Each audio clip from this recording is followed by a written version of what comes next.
The Hitchhiker's Trap. This happened in the winter of 1993, when Keely was 20 years old. It was 1:30 May, when Keely finished her shift at the factory and stopped at a gas station to fill up her smoking car. The gas station was nearly empty, except for a few cars parked in the distance. While Keely was pumping gas, a woman began approaching. She appeared to be around Keely's age, approaching with a frightened, distressed, and anxious look. The woman spoke hurriedly, out of breath. She said she had argued with her boyfriend and needed to use a payphone to call a friend for a ride.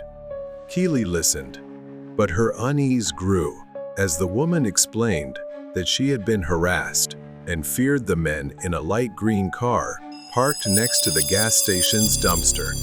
Initially hesitant, Keely noted that the woman was dressed neatly and wasn't drunk or anything similar. She just seemed genuinely anxious and scared. So, after finishing her refueling, Keely told her to get in the car.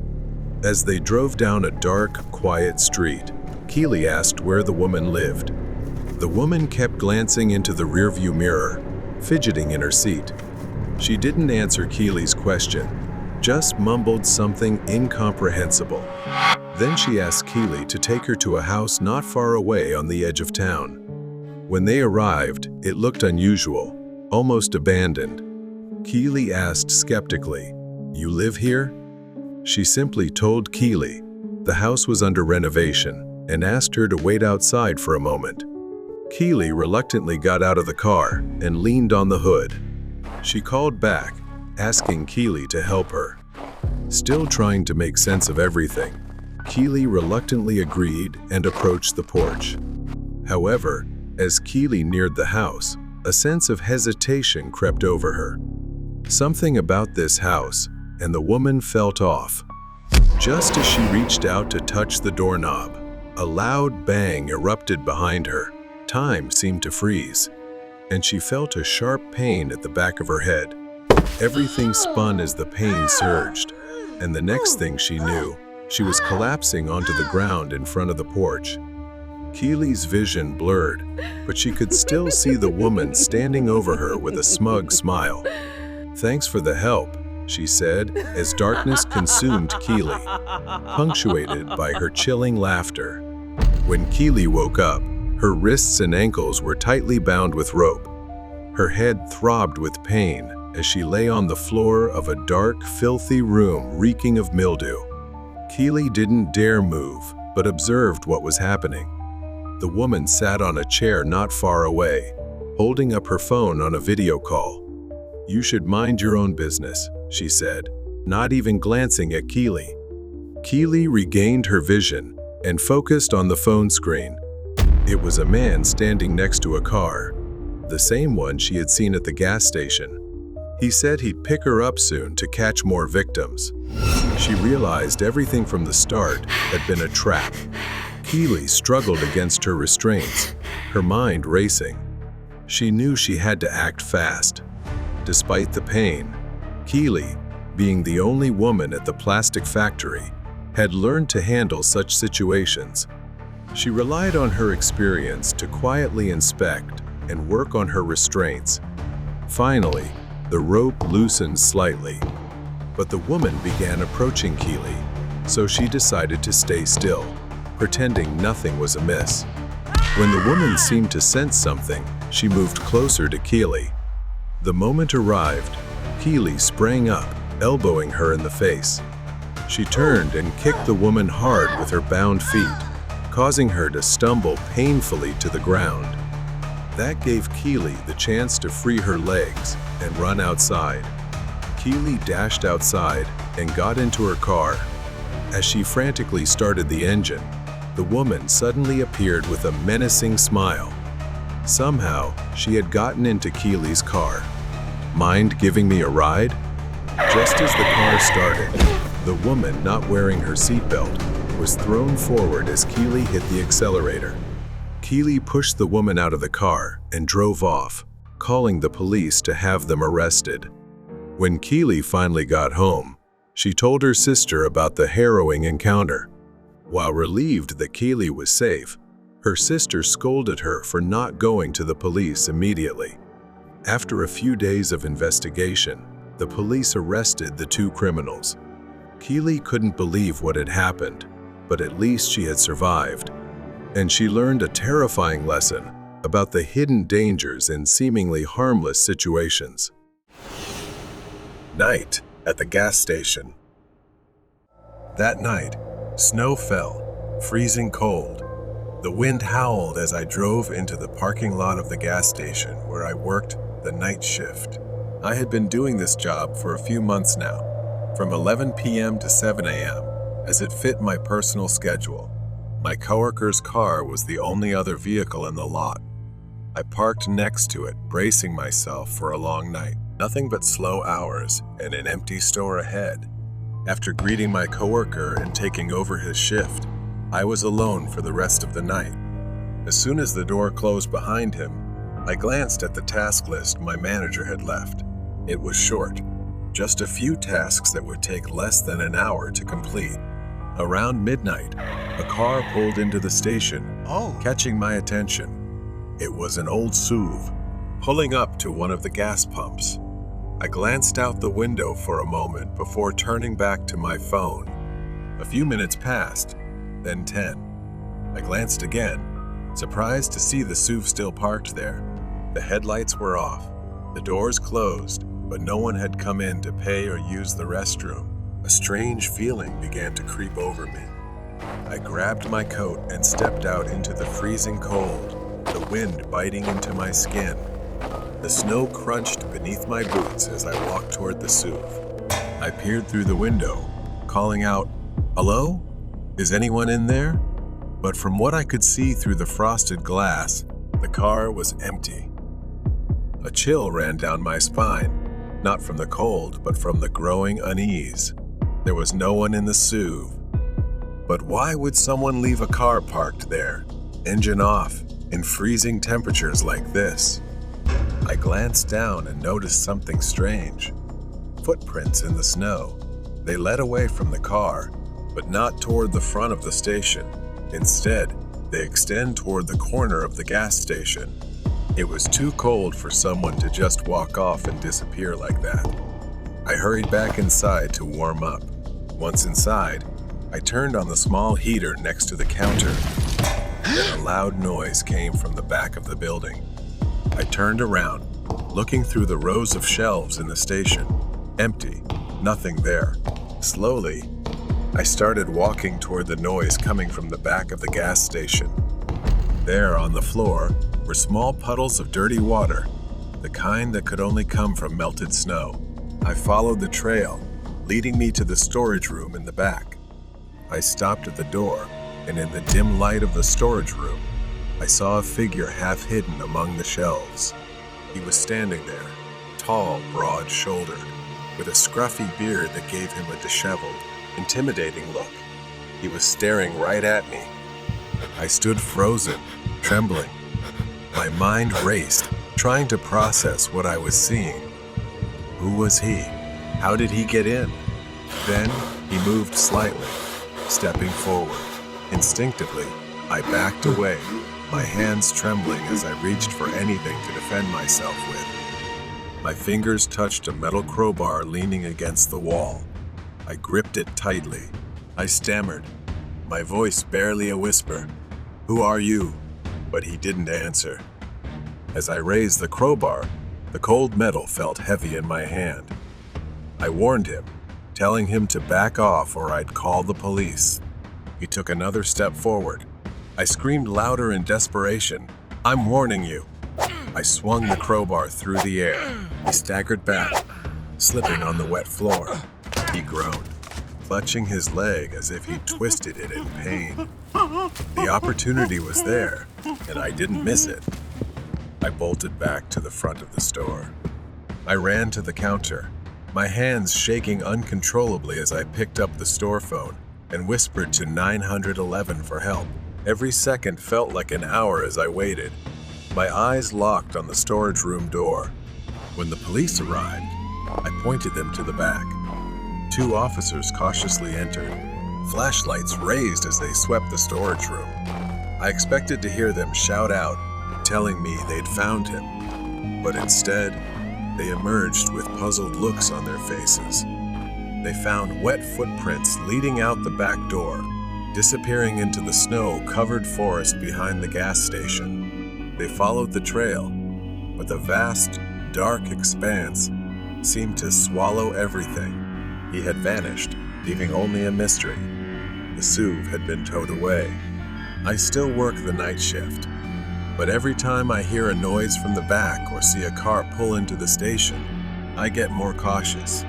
He could be out there, watching, waiting. But one thing is certain, I was lucky to survive that night. Night at the gas station. The return. The memory of that snowy night still lingers in my mind. It's been over 2 weeks, and the police are still searching for him. Since then, unease has stayed with me. I've become more cautious, more aware of every detail. I thought it was over, but I was wrong. Light snow fell tonight, and the parking lot was empty. No cars, no customers, only the constant hum of the station lights and the heater struggling to keep the cold at bay. I gazed out the window, just like I had every night since then. I decided to keep busy with the small tasks my manager had left me. Stocking shelves, wiping the counter, anything to keep my mind occupied. As I bent down to organize some snacks, I heard it. A soft creaking sound from the back. It was the same sound I had heard that night, the one that led me to the storage room. I stood up slowly, waiting, listening for more. I told myself it was nothing, but I couldn't shake the feeling that I was being watched. Just as I began to relax, headlights swept across the parking lot. A car slowly pulled in. It was the same type of SUV again. I froze, watching it stop near the gas pump. I grabbed my coat, knowing I couldn't avoid this. A feeling of dread crept over me as if everything was about to happen again. I stepped outside, the cold wind biting my face as I approached the SUV. I cautiously peered inside. This time, there was someone inside. A man wearing a thick coat, his face partially obscured by a knit hat. I asked, "Do you need help?" The man didn't respond right away. He slowly turned his head, his movements deliberate. Then he spoke in a low, raspy voice. "I am here for what I left behind." Before I could respond, he opened the car door and stepped out. He was tall and moved toward me, and instinctively, I took a step back. I ran inside, slamming the door shut. My fingers fumbled for my phone to call the police. I gasped as I told them, "He's back. The man from before. Please send help." I glanced around, looking for the crowbar I had used before. It was leaning against the wall near the counter. I grabbed it tightly as I heard the man approach the entrance. The door rattled as he tried the handle, but it was locked. Then I heard him move toward the back door. I crept toward the storage room. The back door was still shut, but I knew he was out there. I could hear him moving, his footsteps crunching in the snow. Suddenly, the door handle began to shake. I backed away, gripping the crowbar. The door creaked open slowly, letting in a rush of cold air. I could see his silhouette. It was still him. The scruffy beard, the broad shoulders. His eyes fixed on me, wild and crazed. This time, I didn't wait. I swung the crowbar. He ducked, barely dodging the blow. I swung again, and this time, I hit his arm. He groaned in pain, staggering back, but he didn't fall. Instead, he lunged at me, grabbing the crowbar with a force I didn't expect. The metal slipped from my hands and fell to the ground. I stumbled back. Then I saw my chance the exit, and I ran as fast as I could toward it. I ran outside, the snow crunching beneath my boots. I could hear him behind me. I sprinted toward the forest, needing to get away from him. Branches whipped against my face as I rushed into the woods, the cold biting into my skin, causing sharp pain. I tripped. My foot caught in a tree root hidden beneath the snow. It sapped all the strength out of me. I tried to get up, but before I could move, I felt his hand grab my ankle, pulling me back. I kicked out, sending him staggering with a cry of pain. I got up and kept running toward the edge of the woods. In the distance, I saw the flashing lights of a police car. I collapsed into their arms, gasping for breath, pointing toward the forest. He's still in there. At that moment, he came running out of the woods as the police closed in. For a split second, the crazed smile on his face vanished. He turned to run, but it was too late. The police were right in front of him. He thrashed and squirmed violently as they wrestled him to the ground and cuffed him. The SUV had been towed away, and the man was gone, but the unease remained. The store was quiet again. I walked to the door, staring out at the now empty parking lot. I didn't know why he had come back, what he was after, or what he thought he'd left behind, but I hoped it would be the last time I saw him. Killer in the rain. It's late spring in a rural area with vast stretches of wilderness. My small house stands alone in the vast darkness, surrounded by trees, the type of isolation I always dreamed of before moving here. Here, I can live away from the noise, people, and stress of the city. But tonight, the silence feels different. Heavy rain has been pouring for days. I should have found this isolation peaceful, but tonight, it feels suffocating. I'm sitting on an old couch watching TV and listening to the rain pounding on the roof, a soothing sound that usually makes evenings pass peacefully. I enjoy staying home on rainy weekends like this, far away from the world. Around 6 or 7 in the evening, I suddenly heard a knock at the door. At first, I thought it was the wind, but it wasn't. Another knock, this time louder. I hesitated. Visitors were rare here. It was strange for someone to show up without calling first. Grabbing a flashlight, I walked toward the door, my heart already starting to race. When I opened the door, heavy rain poured down, and the damp cold hit my face. Standing in the pouring rain was a man, soaked and shivering. He wasn't anyone I knew, just a stranger. He told me he was camping in the nearby woods and had run into trouble. He needed a place to stay, just for the night. His voice was pleading, but something about him made me uneasy. I handed him my phone to call for help so he could get a ride to town, as I didn't feel safe. But he refused, insisting he only needed shelter for the night. I felt uncomfortable, the rain pouring down on both of us. His insistence made me even more suspicious. I bluntly told him he couldn't stay here. After pausing for a moment, he turned and walked down the dirt path leading back to the woods. I watched him disappear into the trees, his figure fading into the rain. I locked the door immediately, still feeling uneasy. I tried to shake off the strange encounter, telling myself I did the right thing. There was no way to know if he was dangerous, especially in such a remote place. The rain kept falling, and I sat back down on the couch, trying to focus on the TV. But my mind kept drifting back to that knock at the door. After 2 hours, I noticed something, a faint orange light shining through the curtains at the back of the house. I haven't checked the window in a while, but now there's something outside. I stood up and pulled the curtain aside. Through the rain and mist, I saw it far off in the woods behind my house, a small flickering campfire beneath a tree. Despite the heavy rain, the fire was still burning. There was a figure in the rain, but I couldn't make it out. That uneasy feeling turned into fear. Could it be him again? Why had he returned? And what was he doing out there, just standing near my house in the pouring rain? I picked up the phone and called the police. I didn't care if it took them an hour to get here. I needed someone to ensure he was gone. After the call, I glanced out the window again.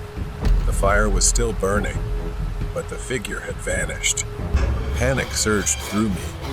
I rushed to the front window and saw him, the man from earlier, walking by with a rifle slung over his shoulder. He was heading toward the house, toward me.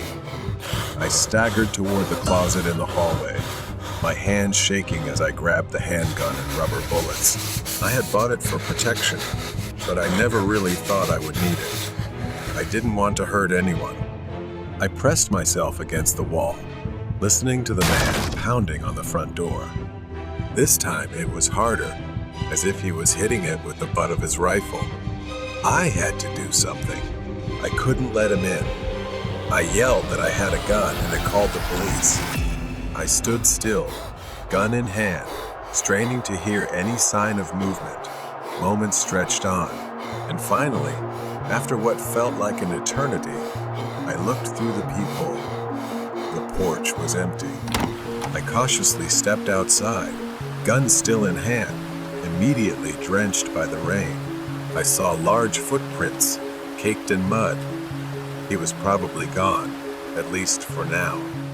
About an hour later, the police arrived and searched the area with flashlights. When they got to the campfire, they found something I hadn't expected. A rough canvas bag, half buried in the mud, covered in wet earth. They dug it up and opened it. Inside, they found knives, zip ties, gloves, and rope. They told me it was likely a burglary kit, or worse. I never saw him again after that night. The police haven't found him yet, but they told me to be careful, to stay vigilant. Whoever he was, he had plans to come back, maybe even to kill me. Killer in the rain. It's been half a year since that night. The memory of that encounter still haunts me. I thought time would ease the anxiety, that the man would fade from my mind just like he disappeared in the rain. But as the months passed, the fear grew more intense. What if he came back? Tonight, as the sun set, the rain returned, pouring heavily, just like that day. I was sitting in my usual spot on the sofa, watching TV despite my efforts. My attention wasn't on the screen. I kept glancing at the window all evening, unable to shake the feeling that someone was out there, watching me. Suddenly, there was a knock at the door. The sound cut through the rain, and my heart skipped a beat. Could it be happening again? I cautiously opened the door, but this time I was prepared, my hand resting on the pistol I had placed in the nearby drawer, ready for a moment like this. The porch was empty, except for the relentless sound of rain hitting the ground. But just as I was about to close the door, I noticed something. Footprints. Someone had been here, fresh and muddy, still sticking to the porch. I went back inside and locked the door. I grabbed my phone and called the police, explaining that I thought it was the same man who had tried to harm me years ago, and he was back. They said they'd send someone, but I had no idea how long it would take. For now, I was on my own. The rain continued, growing heavier by the minute, the wind picking up as well. I paced the living room, glancing out the window every so often. That's when I saw a flash of light deep in the woods. I realized I couldn't wait for the police to arrive. I had to confront him before he made his move. Panic welled up inside me, but this time, I reminded myself not to lose my composure. I grabbed a flashlight and my pistol, threw on a jacket, and headed out the back door. The rain drenched me the moment I stepped outside. I followed the flickering light deep into the woods. My flashlight cut slowly through the night as the muddy ground made every step feel heavy, not just from the mud, but from my hesitation to venture further. I continued on. As I ventured deeper, my steps became slower and more cautious. Then I crouched behind a tree to get a better look. It was him, unmistakable with the scar on his face. He was there, standing by the fire, his back to me. and in his hand was something different this time, not a rifle, but an axe. I froze, my heart pounding in my chest. The rain sizzled on the fire. I didn't know what he was doing, pacing back and forth, muttering to himself as if planning something. Suddenly, he stopped and turned toward my house. My house. He started walking, a strange smile spreading across his face. At first, he walked slowly, but then his pace quickened, the axe swinging in his hand as if he were preparing for a bloody hunt. He approached the house. I didn't have time to think he only had an axe after all. I pulled out my pistol and stepped out from behind the tree, shouting for him to stop, but he didn't stop. He kept walking, eyes fixed on my house, as if I weren't even there. I fired a warning shot into the air. The sharp sound cut through the rain and thunder. He stopped. For a moment, everything was still, as if the world itself held its breath. Then he turned to face me, cold, empty eyes and that twisted, horrifying smile. He raised the axe above his head. Before I could react, he charged. I fired twice. One shot missed, but the other hit his leg. He staggered, like a zombie, but still got up, the axe still raised. I shot again, this time hitting him in the shoulder. He dropped the axe, collapsing to the ground with a pained scream, unable to bear it anymore. Rain poured down on both of us, the fire flickering wildly in the wind. I stood over him, the gun still aimed, my hands trembling, uncontrollably. Finally, I heard the sound of sirens in the distance. The police were coming. They surrounded the man, disarmed him, and pulled him to his feet.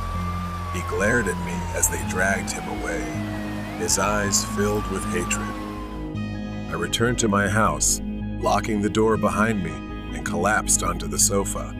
The rain continued outside, but it no longer felt suffocating. For the first time in a long while, I finally felt truly safe. The kidnapper's scary plan. Lily was on her way home from her best friend Emma's house. Emma's house was on a hill, and despite Emma urging Lily to stay over, she decided to head home. It was only 7:30 p.m., and she decided to take the bus. At the nearby bus stop, she arrived and saw a man already sitting there. He looked a bit strange, appearing to be homeless. The man's unsettling presence made Lily uncomfortable. She decided to keep her distance and stood there with a serious expression. Emma called her to ask if she had boarded the bus yet. Lily talked to her for a while, trying to ease the discomfort caused by the man's presence. Despite trying to ignore him, Lily couldn't shake the feeling that the man was watching her. Every 5 to 10 seconds, he would take out his phone and appear busy texting. After ending the call, Lily glanced at her phone. It was 7:45 p.m., and her battery was down to 10%. She sighed, annoyed that she hadn't charged it earlier. She stared at the long, empty highway, but there was no sign of the bus. She felt uneasy being alone with the strange man. Then the man stood up from his seat and started walking toward Lily. She looked away, trying to focus on her phone screen as he approached her. Hey, got a lighter? Without looking up, Lily curtly replied. I don't smoke. She could hear him moving behind her, but didn't dare to turn around. A moment later, she turned around, and he was standing right in front of her. His eyes stared at her vacantly, and his smile was eerie, grotesque. Are you sure? All girls pretend they don't like attention, but they all love it. Leave me alone. She yelled loudly, threatening that if he didn't back off, she would scream and call the police, warning him that her friend's house was nearby and her friend's dad owned a gun. His smile vanished, and she thought she was safe. Then headlights appeared as a car pulled up, driven by an older woman who offered Lily a ride. Surprised but not hesitating, Lily seized the chance to escape the unsettling situation. She quickly got into the car without a second thought, leaving the man behind. As the car drove away, Lily saw the man smiling in the rearview mirror, and his expression sent chills down her spine. They drove off, and the woman smiled as Lily thanked her. But her friendly demeanor seemed odd when she turned to Lily and said, Women need to be careful these days. You never know when you'll walk into a trap. The woman drove slowly along the dark highway. After a while, they stopped at a deserted gas station parking lot. Lily watched the woman step out and shut the car door behind her. Lily wanted to call her parents to let them know, but she remembered her phone was dead. Just then, a ringtone sounded, and her eyes fell on a phone lying casually on the dashboard. She thought the woman must have forgotten it. She cautiously reached out to grab it. The phone unlocked without needing a password. At that moment, a wave of dread washed over her. The phone's wallpaper flashed on the screen, showing a picture of the woman standing next to a man. He was the same man Lily had seen at the bus stop. Somehow, they were connected. Panicked, she quickly grabbed the phone and slipped out of the car, but not fast enough. The woman returned, her kind expression gone, blocking the door. Where do you think you're going, girl? Lily stumbled, slipping through the driver's side door to get out. As she escaped, the woman circled around the back of the car, brandishing a knife to block her path. The woman lunged at her, and instinctively, Lily raised her arm to shield herself, causing the blade to slice painfully across her skin. Lily turned to run, but the woman grabbed her hair and yanked her back. Lily screamed, twisting and clawing at her hand. Blood dripped down her arm, her strength fading from the injury. But then, a surge of survival instinct kicked in. Lily stomped and kicked at the woman's shin, making her stumble and giving Lily a brief chance to escape. As Lily sprinted toward the road, headlights appeared in the distance. It was a truck. Desperate, she waved frantically, hoping they would stop. The truck slowed down as they saw her. The woman stood just behind her and yelled, She's stealing from me. Stop her. A man stepped out. Lily could only cry out. She's lying. She tried to kidnap me. He hesitated, but the sight of Lily's bleeding arm seemed to convince him. She quickly got into his truck, and they headed to the police station. Luckily, she had evidence, her phone. It was a treasure trove of proof. They were kidnappers preying on women and children. They had a twisted scheme. The man would harass women, and the woman would pretend to be a savior. Once inside the car, the victim had no escape. Luckily, Lily avoided becoming their next victim. Months later, she still thought about that night. Since then, Lily had bought a car and vowed never to take public transportation alone at night again. The mysterious house in the deep forest. The room was dark, the only light coming from the flickering flames of the fireplace. Nick sat in the chair, lost in thought. He remembered what he had gone through and seemed unable to escape that feeling. In the late 80s, Nick and his friend Ken, both experienced hikers, decided to take a different route from their usual long-distance trails.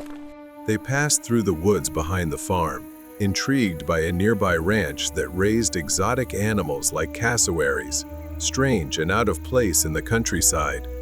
They ventured deeper into the forest, the trees becoming denser as they moved further from familiar grounds. The air was filled with a damp smell as they pushed through thick underbrush, their excitement gradually building. As they continued walking, they strayed off the path and came upon an old, dilapidated house neither of them had seen before. It looked as if it had been abandoned for decades. Just looking at the house gave Nick an ominous feeling, but they couldn't resist their purpose, to explore, so they naturally decided to go inside and check it out. Inside, the house had a very classic style.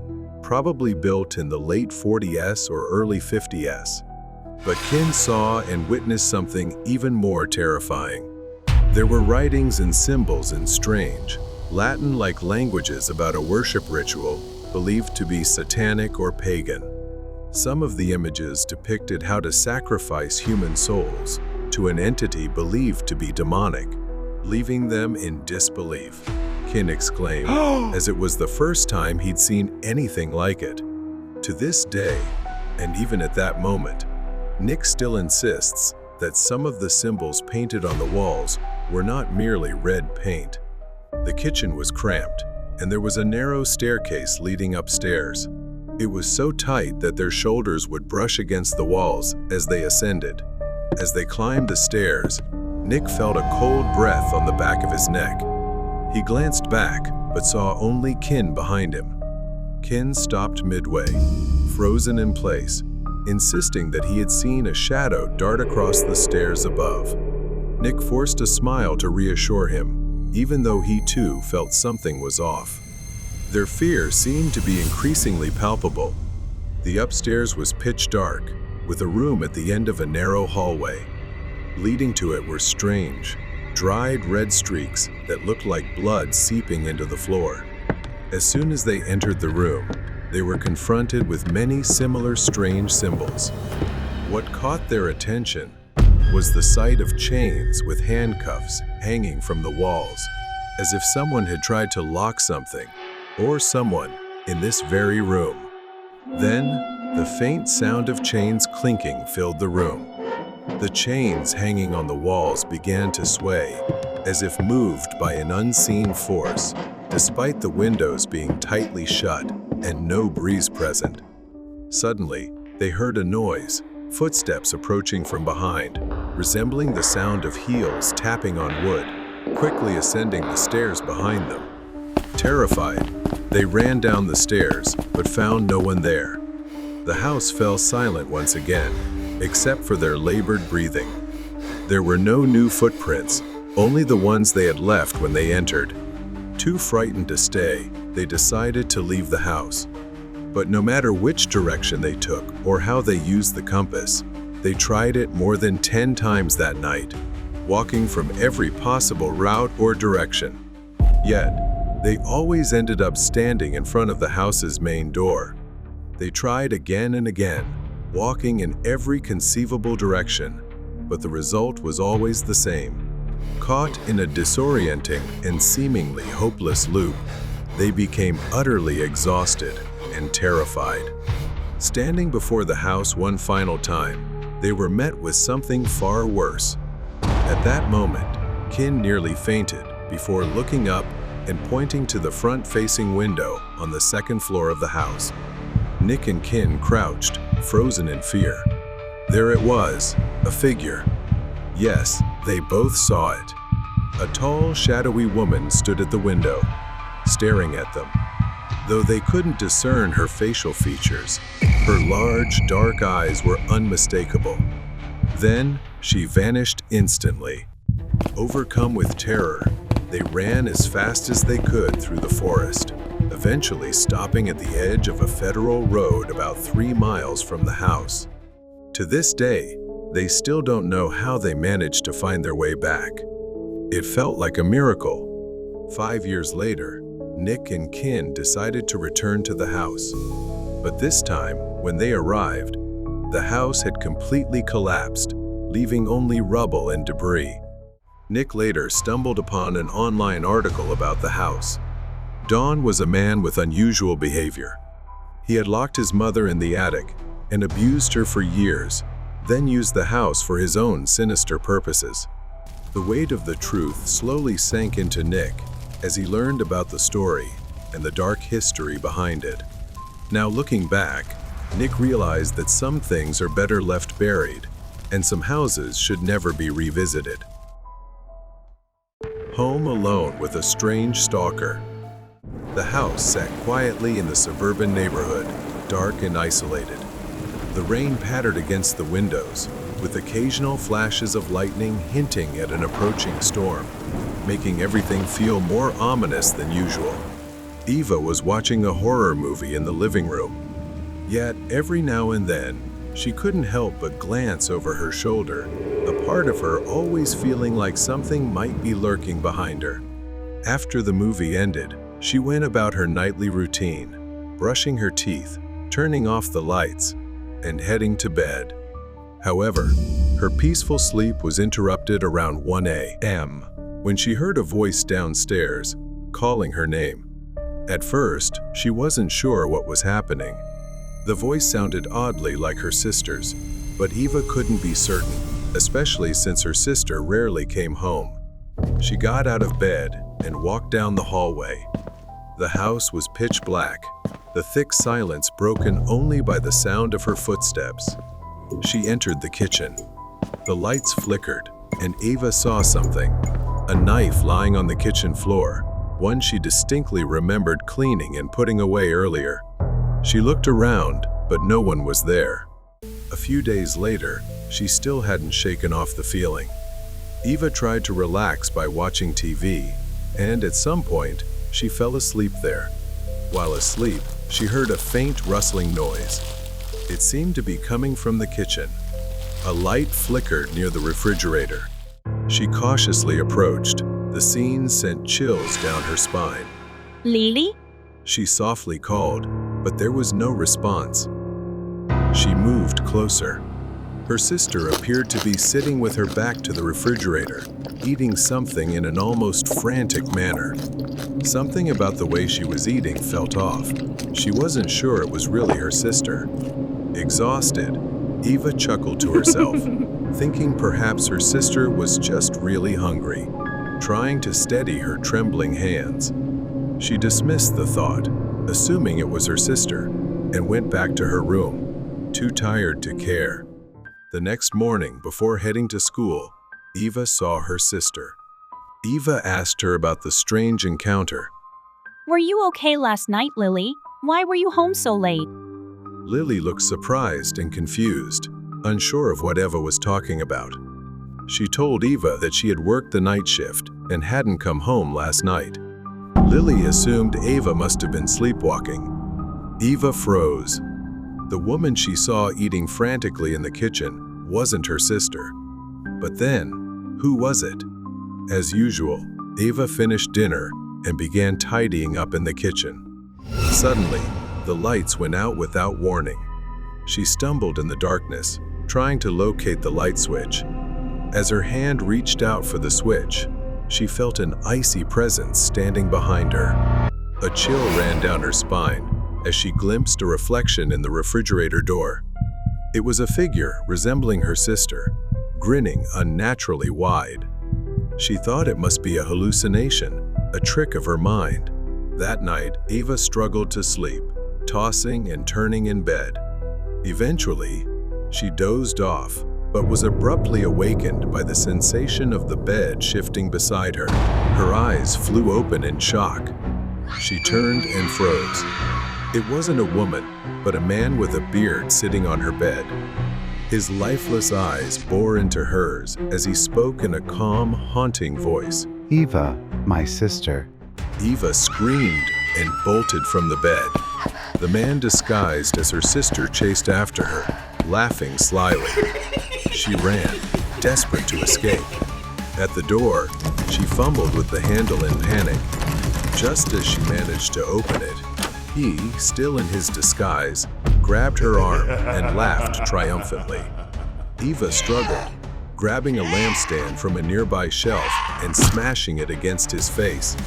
She fought her way free and sprinted to a neighbor's house for help. The neighbor helped her call the police, but when they arrived to take him away, he was sitting curled up in fear, then laughing inexplicably in Eva's room. The man, once in custody, confessed that he had been stalking her for a long time, hiding in the shadows. His trauma stemmed from a history of abuse. He had a compulsion to impersonate the people he encountered, believing he was becoming those he wanted to harm, including pretending to be Eva's sister. Eva and her sister finally found peace after the man was arrested, though the experience left emotional scars they could never forget. They comforted each other, knowing the nightmare was finally over. The eccentric person on the bus.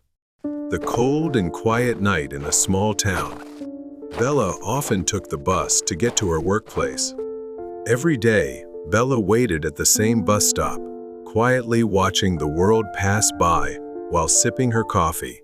One evening, as usual, she waited for the bus to return home. But there was a man who caught her attention, sending a slight chill down her spine. A man in his 30s, disheveled hair, unshaven, boarded the bus after her.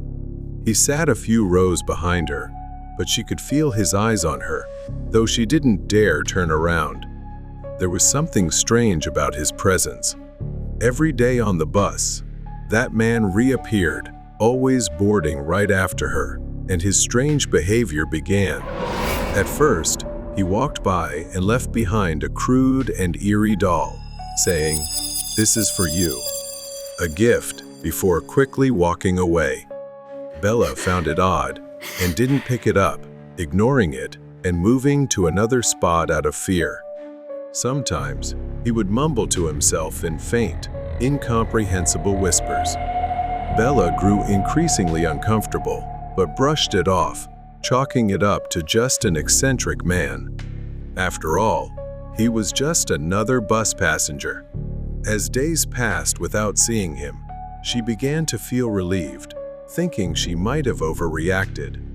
One evening, Bella sat in her usual spot near the back of the bus. As the bus passed a stop, she saw a familiar figure. She froze, unable to believe her eyes. Then he boarded the bus.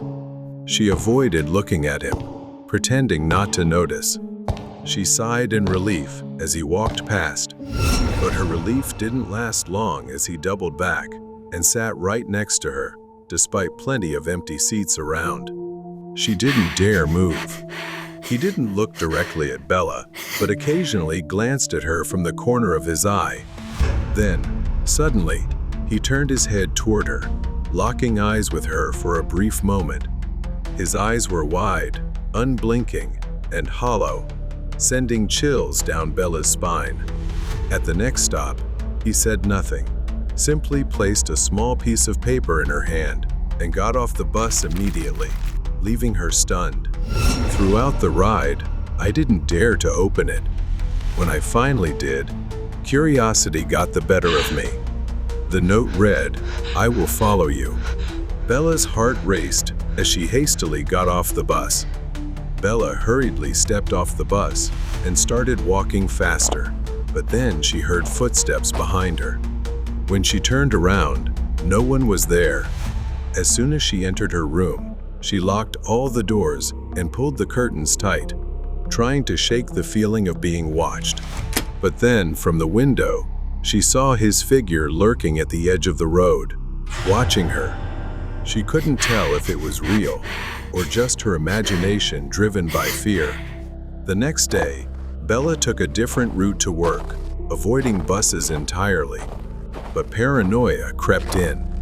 She began to feel like someone resembling the man from the bus was watching her from alleys, observing her from afar. Then the nightmare struck. A cold hand grabbed her wrist. Startled, she turned around in shock to see him, the man who had been following her from the bus. He gripped her tightly and said in a chilling voice, "You don't need to be scared. I just want to make sure you're safe." Bella was too terrified to think, only desperate to escape. She screamed, "Let me go," but it didn't change anything. His eyes were locked onto hers, unblinking. Luckily, Bella had prepared for the worst. She pulled a can of pepper spray from her pocket and sprayed it into his face, leaving him writhing in pain and temporarily blinded. Terrified, she ran without looking back and collapsed at a small roadside diner nearby, seeking help. He was apprehended shortly after being reported. He confessed that his obsession with Bella stemmed from her uncanny resemblance to his late girlfriend, who had died in a bus accident he couldn't prevent. He was diagnosed with PTSD, and seeing Bella on the bus had triggered his obsession. The man was later admitted to a facility for treatment.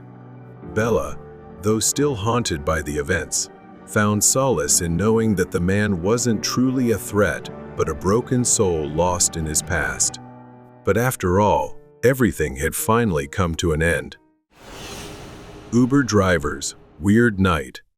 I had been driving Uber for about a year and had never really encountered any trouble, except for once when a drunk man tried to punch out my backseat window. But the only reason I quit this job has to do with something I had never encountered, and to this day, I still remember it vividly. Around midnight, I received a request to pick up someone named Pamela at an address that seemed a bit off the usual route. I drove to the address. The area was deserted, and there were no signs of anyone being around. Suddenly, the back door opened, and I jumped in surprise. Turning around, I saw an elderly woman, probably in her 80s. At this late hour, it was a bit odd, but I had seen older passengers before, though not very often.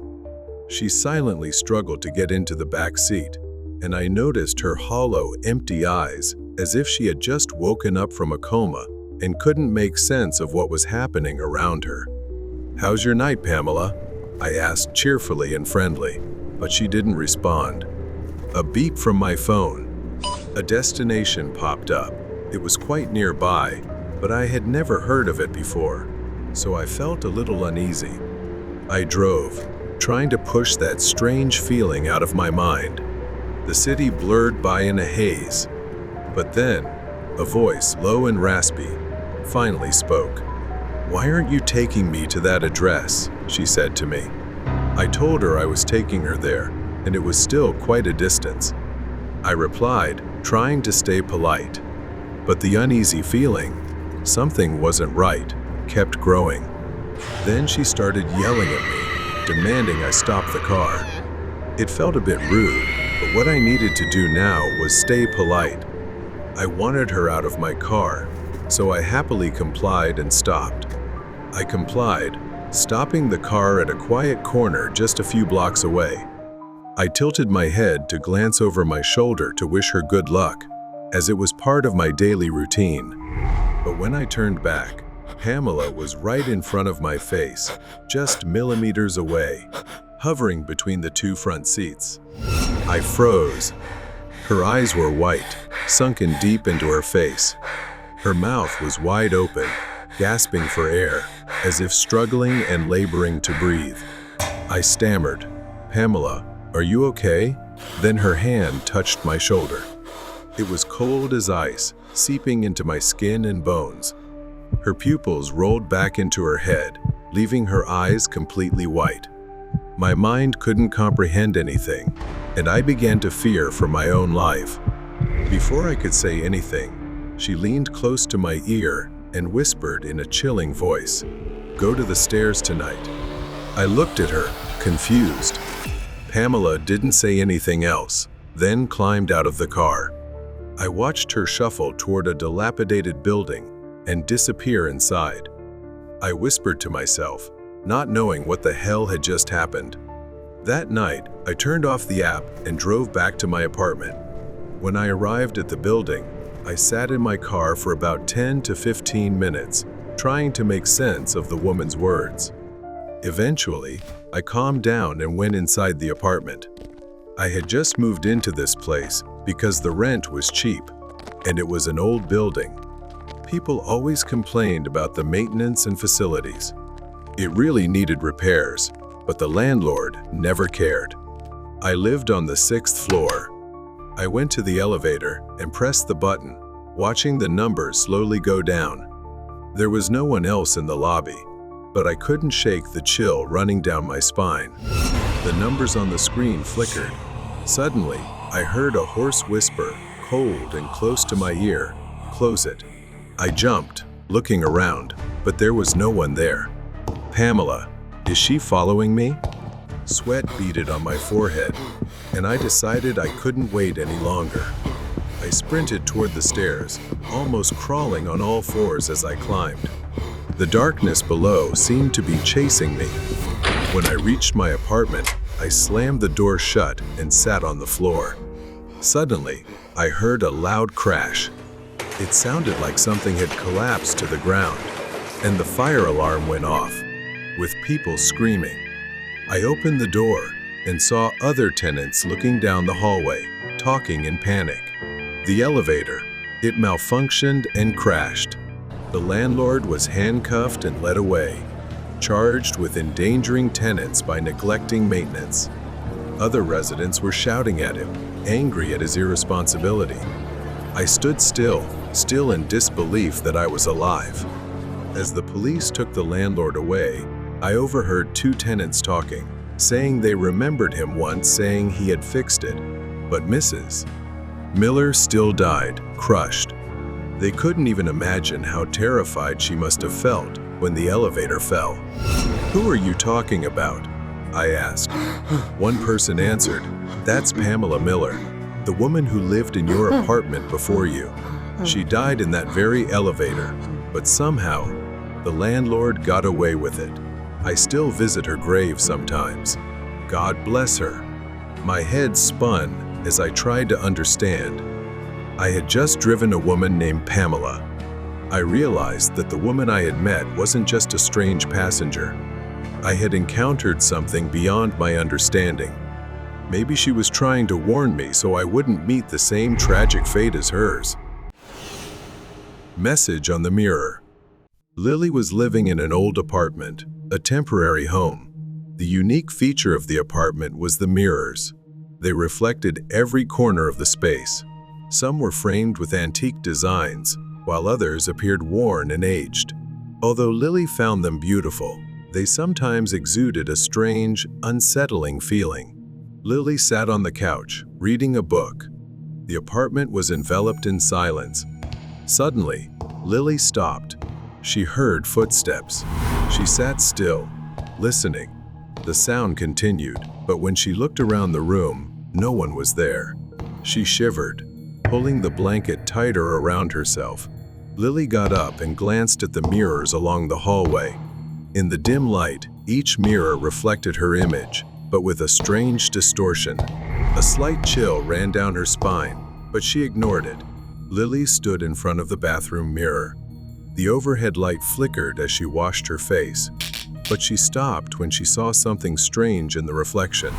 There was a shadow, resembling a man, pressed against the window. His face was obscured, but the outline of his body was unmistakable. Lily quickly turned around, but the bathroom was empty. A wave of fear washed over her. The unsettling feeling grew stronger. At night, she felt she wasn't alone, as if someone was standing just outside her line of sight, watching her. One night, just before bed, she went to the living room to watch TV. Then the feeling returned. She was tense, filled with fear, unsure if she was imagining it. But she saw it, a hand sliding past the curtain. Lily cautiously stood up and turned to look. The curtain swayed, but there was nothing behind it. Her breathing quickened, and a cold, heavy sensation filled the room. Then suddenly, from behind her, a shadow emerged from the darkness. It was unmistakably the figure of a man. He wore filthy, tattered clothes, his face gaunt and pale. He said nothing, only stared at Lily as if waiting for her to act. Her legs trembled, but she forced herself to move toward the door. Lily ran down the hallway. She reached the front door, fumbling with the lock. She glanced back to see the man's eyes, filled with amusement, a satisfied smile on his face as he watched her every move. She struggled to open the door, bursting out into the night, gasping for air. Her legs gave out as she stumbled down the stairs. She stood at the building's entrance, breathing heavily, asking for help from those around. They helped her call the police. The police arrived within minutes and stormed into the apartment. She told them about the man, about what she had seen inside, but they seemed skeptical. Everything in the apartment was untouched, and nothing was missing. There were no signs of forced entry. It was as if he had vanished into thin air. The red and blue lights of the police cars flashed across the old building, leaving her alone once again. Lily stood outside, unable to bring herself to go back inside. She looked up at her apartment window, and for a moment, she thought she saw a faint figure standing there. Watching her from behind the glass, she shivered, knowing she couldn't stay there any longer. It was time to pack up and leave for good. A few days later, she returned to the house. Lily stepped out of the car, taking a deep breath. She was here one last time to gather her belongings before leaving this strange place forever. Message on the mirror.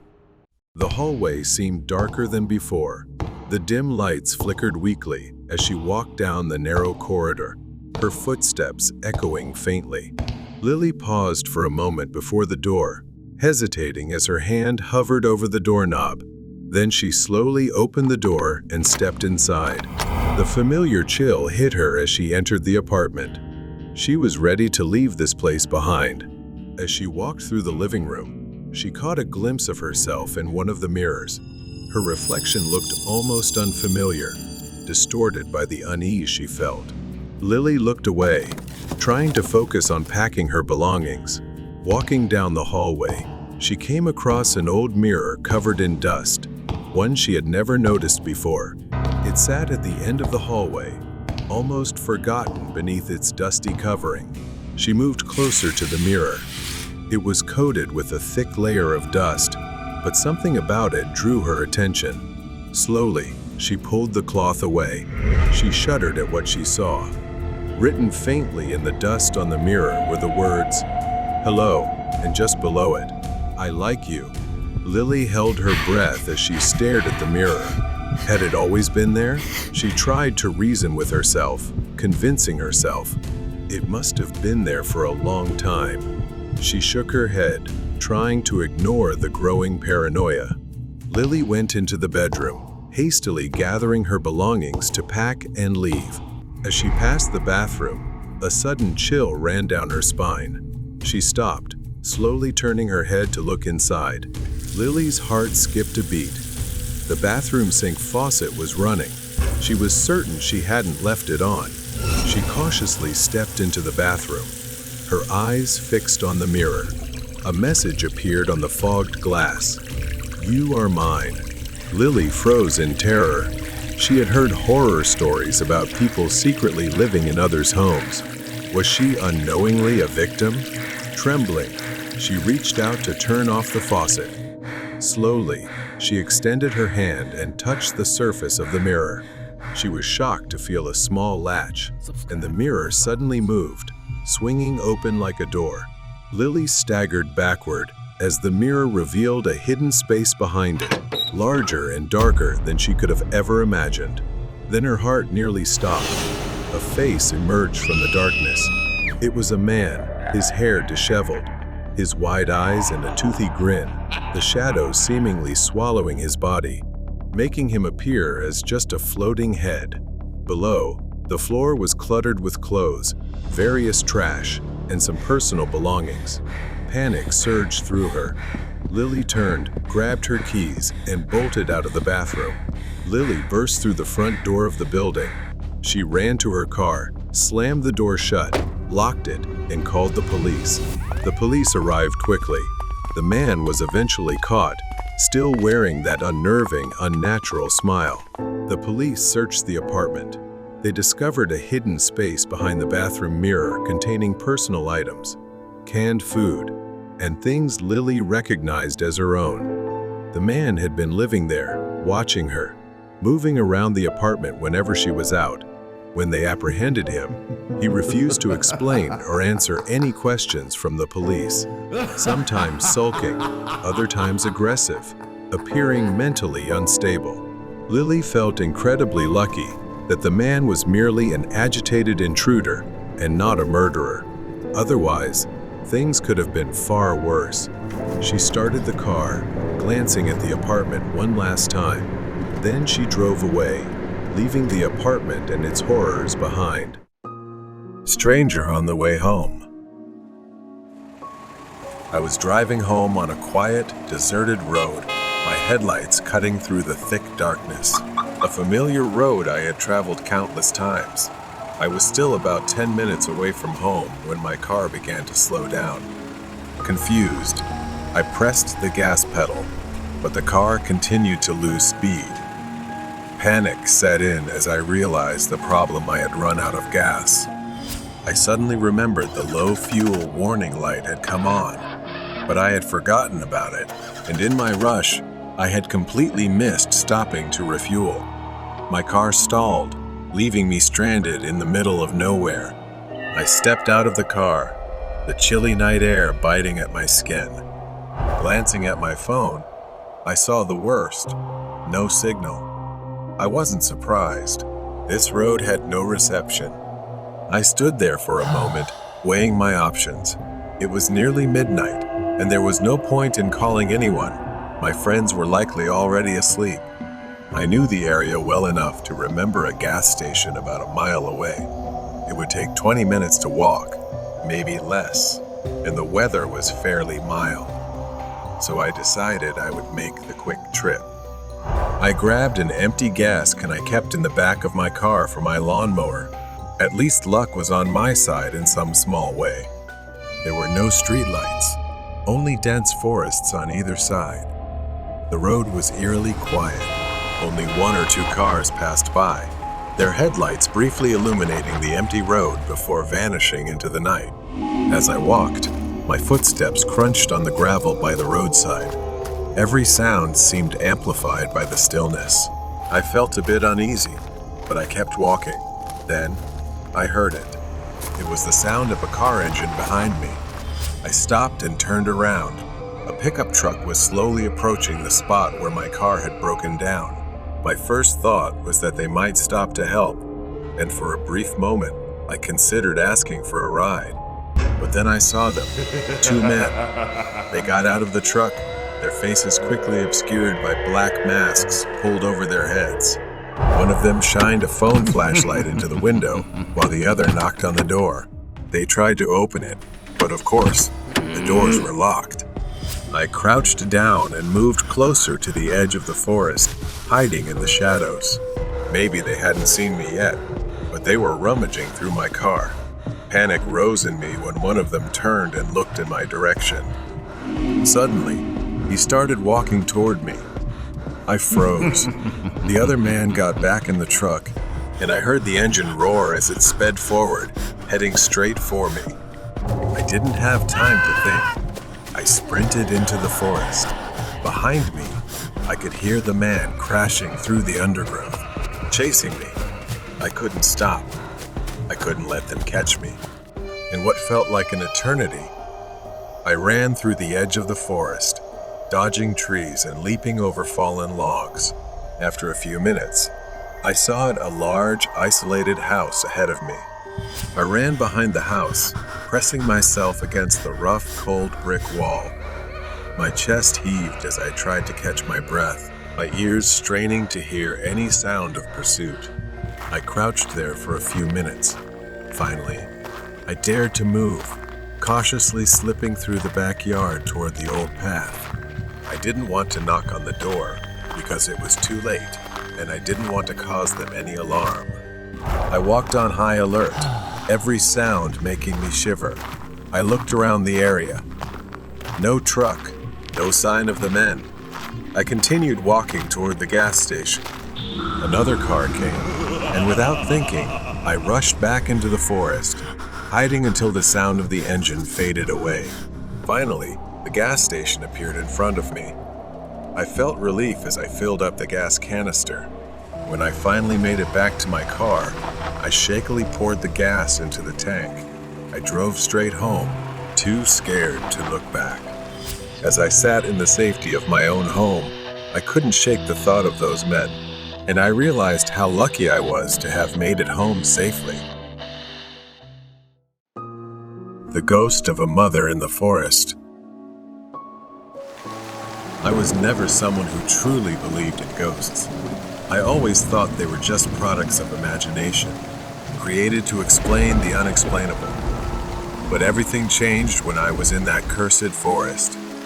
It was supposed to be a normal overnight trip, and quite an easy one.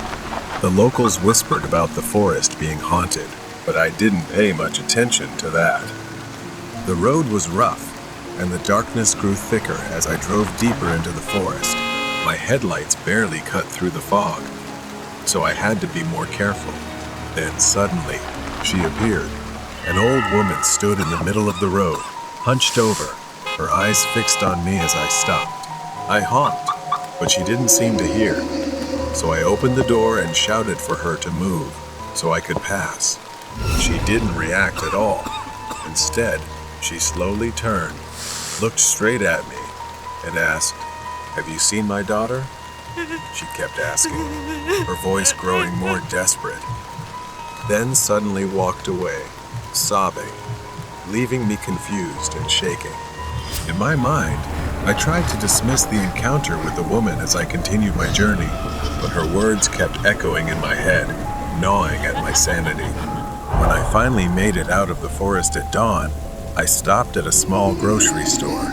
The shopkeeper was kind, and I chatted with him for a while. But as I looked out the window, I saw her again, standing at the edge of the forest, staring at me. Fear started to creep in, and that's when the shopkeeper told me about her. He said that she had lost her mind after a tragic accident and now wanders the forest, searching for her long-lost daughter. I dismissed the story again, thinking it was just a coincidence. That night, as I drove back through the forest, the rain started pouring down heavily, making the road more dangerous. But I kept going, just wanting to get out of there as quickly as possible. Then, through the rain, I saw another woman. But this time, she wasn't alone, and in her arms was a child who looked frail, almost lifeless. I intended to drive past. I hesitated, but my conscience wouldn't let me. I stopped and asked if they needed a ride. She looked pale, like she'd been out in the rain for too long. She nodded gratefully and climbed into my car with the child in her arms. I handed them a towel to dry off, and then she directed me to a hospital. When we arrived, she quietly thanked me before heading into the building. I sighed with relief, but as I was about to leave, I noticed something in the back of the car. It was the black umbrella she had been carrying. It was still in my car, and when I turned to look back at the hospital, I was almost paralyzed with what I saw. I looked away for just a few seconds, and when I looked back, they were gone. It was as if they had vanished into the rain. Feeling confused, I decided it was best to leave as soon as possible. As I neared home, the rain was still pouring, and the parking lot was quite far from my house, so I had to use the black umbrella left in my truck. However, I felt a bit hesitant to use it, remembering that it belonged to the woman and her son, but I had no other choice. As I was walking, a strong gust of wind almost tore the umbrella from my hand, and suddenly, a wooden beam came crashing down from above, about to fall on me. It could have killed me, but the umbrella somehow pulled me to the side, saving my life. Shaking, I realized the umbrella wasn't just an ordinary umbrella. Perhaps it was a gift the woman left behind to protect me. The next morning, I went back to the grocery store, determined to uncover the truth. The shopkeeper hesitated, but finally told me the whole story.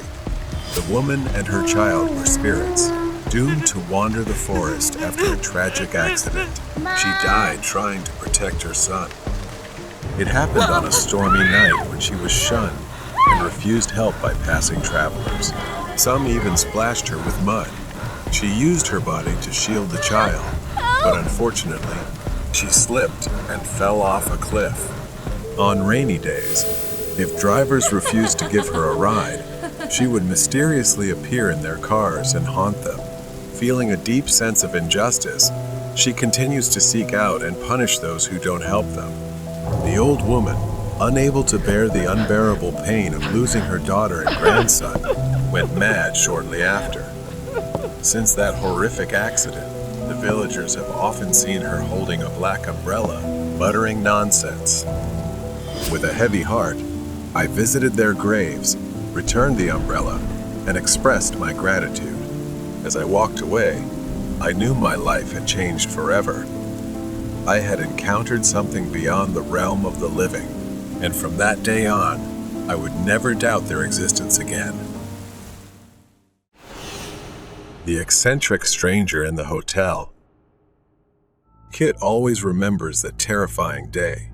It was the day she and her family went to a small 3-star hotel in the suburbs to celebrate her sister Judy's 16th birthday. Kit's father had arranged everything, and they checked into a room on the 3rd floor. The hallway was dimly lit, and since there were not enough pillows in their room, Kit had to go down to the reception to ask for more. She locked the door and headed toward the elevator. That's when she saw him. At first, she didn't notice the man sitting in the corner of the hallway because it was so dark, just a shadowed figure sitting there. As she got closer, needing to pass him to reach the elevator, she could see him more clearly. His hair was disheveled, his coat was filthy and torn, and he was muttering to himself while holding a handful of small stones, counting them one by one. As Kit walked by, she accidentally locked eyes with his bloodshot gaze, and slowly, he gave her a deranged smile. She quickly averted her eyes and hurried to the elevator. She collected the pillows from the reception and stepped into the stairwell to return to her room. The memory of the encounter sent a shiver down her spine, filling her with anxiety. As the door opened on the 3rd floor, Kit's worst fear was confirmed. He was still sitting there, her face darkened with unease. He remained in the same spot, humming to himself as he toyed with the stones. Kit tried to walk quickly past him, but then she heard footsteps behind her. A sinking feeling hit her he was following her. She didn't dare look back again. The faster Kit walked, the quicker he followed. He began giggling, and the sound of the stones rattled throughout the hallway. She reached her sister Judy's door, but it was locked, and no one was inside. Kit didn't allow herself to stop. She sprinted straight to her parents' room. She pounded on the door frantically, nearly losing consciousness in her panic. She screamed, "Dad, please open the door," in utter desperation. But the man kept approaching. His arms reached out toward Kit as if to grab her. His long, filthy fingers were caked with dirt. Kit screamed again, tears streaming down her face. Suddenly, the man stopped. His demeanor changed. His head tilted as though he'd heard something strange. His eyes gleamed as he mumbled, "Dad," like the word meant something to him. Then he smiled a slow, eerie smile that made Kit's skin crawl, and he began to back away. He didn't turn around, didn't run, just slowly retreated while never taking his eyes off her, as if he was waiting, testing something with Kit. Finally, her parents opened the door, having heard Kit's screams. She rushed inside, tears streaming down her face in terror. Her father decided to search the hallway for the man. Strangely, he had vanished, disappearing quickly into the shadows. She couldn't sleep. The next morning, she was still trembling. As they went down for breakfast at the hotel, she was shocked to see 2 police cars parked outside. Her father was speaking with a police officer, his face serious. When he saw Kit, he called her over and asked her to tell the officers what she had seen the night before. She described the man in as much detail as she could. A family from the floor above had reported that their 7-year-old daughter was missing. The little girl had left her room late at night to get something from the vending machine, but never returned. The police checked the security footage, and there he was, the man Kit had seen, carrying the girl over his shoulder as he walked out of the hotel at 4 a.m. The girl appeared to be asleep, but the police believed she had been knocked unconscious. As the days went by, the memories lingered for Kit.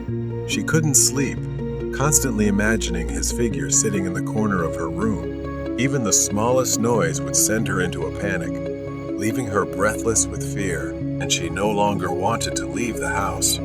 Her parents eventually sought help from a therapist. The therapist explained to her that everything she was experiencing was normal after witnessing something so traumatic. It was a psychological injury, and Kit would need time to heal. As a witness, Kit followed the case closely. In the end, the case was closed without the police ever finding him. He was just a drifter, a predator. Kit wasn't sure if she'd ever be able to escape the memory of that night, but she knew she needed to move on and become stronger. Weird night at school. I work the night shift as a janitor at a local school. This job is quite fitting for someone who enjoys solitude. Just me, the empty school, and my mop bucket. I only talk to my coworker when absolutely necessary. Most of the time, we divide the school and don't see each other during the entire shift. One night, the school was completely silent. The only sound was the occasional echo of my mop hitting the floor. I've done this 1,000 times, but something about this night felt different, as though something was watching me from the darkness. I brushed it off and kept cleaning.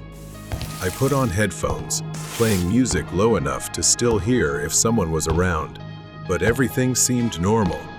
I took a break to change the water in my mop bucket. When I returned, I noticed something strange.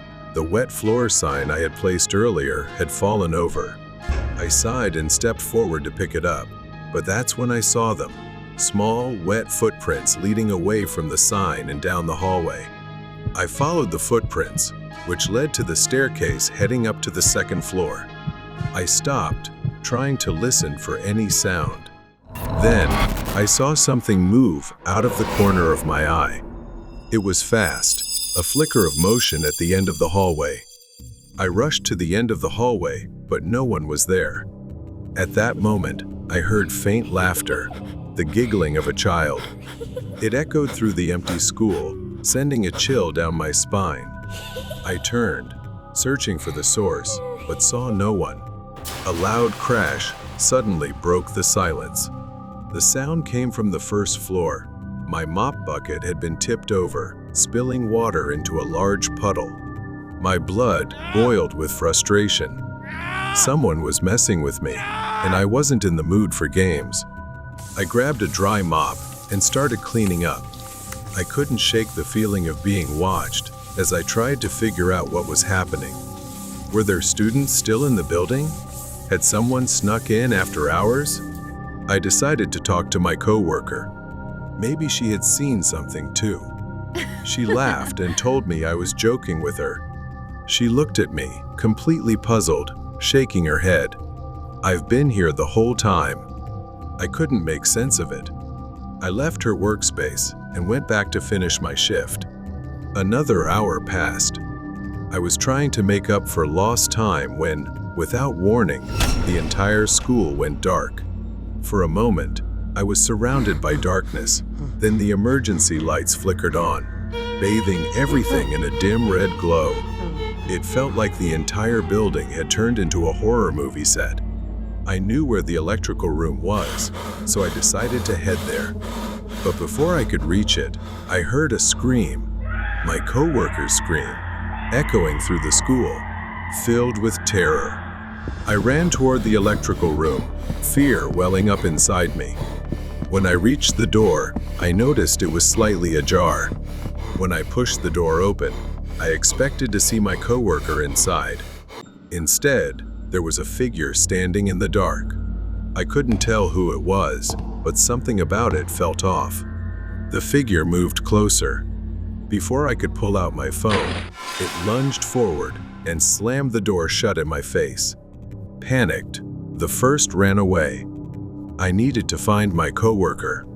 When I reached her area, her mop bucket was lying in the middle of the hallway, but she was nowhere to be found. I called out her name, but there was no response. The only sound was faint laughter, echoing again through the empty hallway. The whispers made me freeze. I turned quickly, gripping the mop handle tightly, ready to defend myself. I moved slowly and cautiously. Something was happening here, something I couldn't explain. I headed up to the second floor, where I had heard the laughter earlier. When I reached the hallway, I noticed something strange. The wet footprints, the same ones I had seen earlier, had returned. I stared at the small, damp prints, which seemed to be heading toward me. I ducked into the nearest classroom, slamming the door shut behind me. I leaned against it, trying to catch my breath, my hands trembling. That's when I saw the blackboard. Scrawled in large, jagged letters were the words, "Hello." Had someone come in here? But I hadn't heard anyone enter. Suddenly, I heard the door rattling. Something was trying to get in. The handle twisted violently, shaking as though someone, or something, was pounding on it. I backed away, gripping the mop handle like a lifeline. The pounding on the door stopped. I slowly crept toward it and pressed my ear against it. But there was nothing.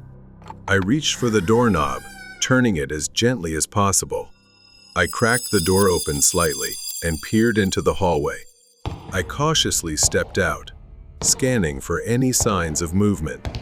I had to find my coworker. I couldn't stay in this school alone any longer. As I walked down, from where I stood, I saw a shadow at the bottom of the stairs. It didn't move, just stood there, a dark figure faintly visible in the red light. As I got closer, I saw a young boy, maybe 13 or 14, standing with his back to me, wearing a tattered school uniform. I reached out, hesitating for a moment before speaking. "Hey, are you okay?" The child didn't respond. I took another step forward, my hand trembling as I reached out to touch his shoulder. Then the child turned around, a horrifying mask, pale and soulless eyes, blood dripping from his nose, and a wide, toothy grin aimed at me. The child let out a blood-curdling scream that echoed through the stairwell, a shrill, piercing sound that felt like it was ripping through my skull. I staggered backward, dropping the mop. I ran as fast as I could down the hallway. I didn't care where I was going. I just needed to get out. The hallway seemed endlessly long in a horrifying way. I burst through the door into the gym. The gym was pitch black. I backed away from the door, my body trembling with fear. The footsteps stopped. The door remained shut. For a brief moment, I thought I was safe. But then, from the far corner of the gym, I heard it, a basketball bouncing. There, in the far corner, the child still stood, his face twisted into that eerie grin, holding a basketball and bouncing it slowly. Then the boy whispered, "Hello," his voice echoing through the empty gym. I stepped back, my legs trembling. The child took a step forward, then another. Each step was slow, deliberate, as though he was savoring the fear he was causing. I didn't think anymore. I bolted outside, running as fast as I could toward the parking lot. My legs felt like they would give out at any moment, but I kept running. I didn't stop until I reached my car. My hands shook as I fumbled with the keys, finally unlocking the door and jumping inside.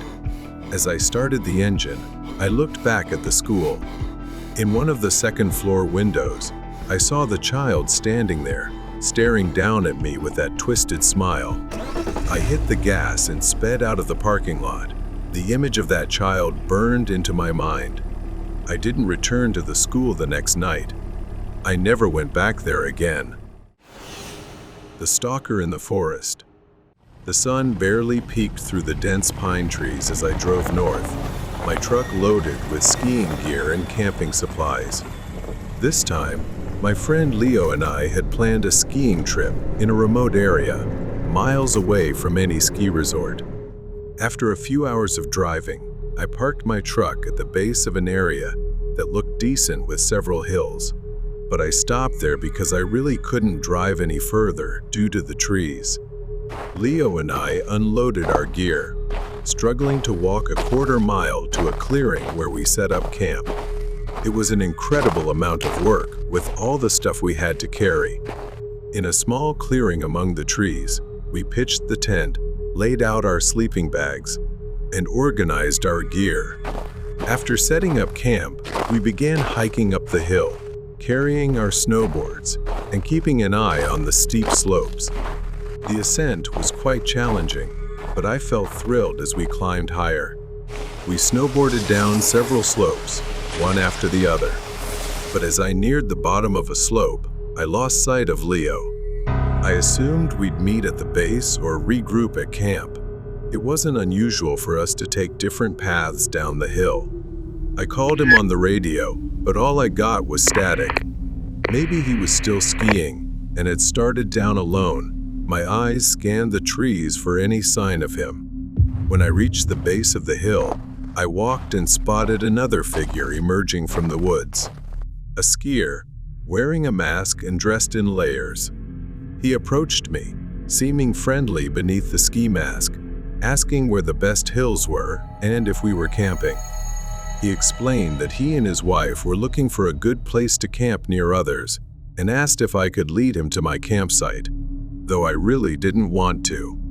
I pulled out the radio again, calling Leo to let him know I would be heading back to camp soon. The device crackled, a distorted noise cutting in, but there was no response from him at all.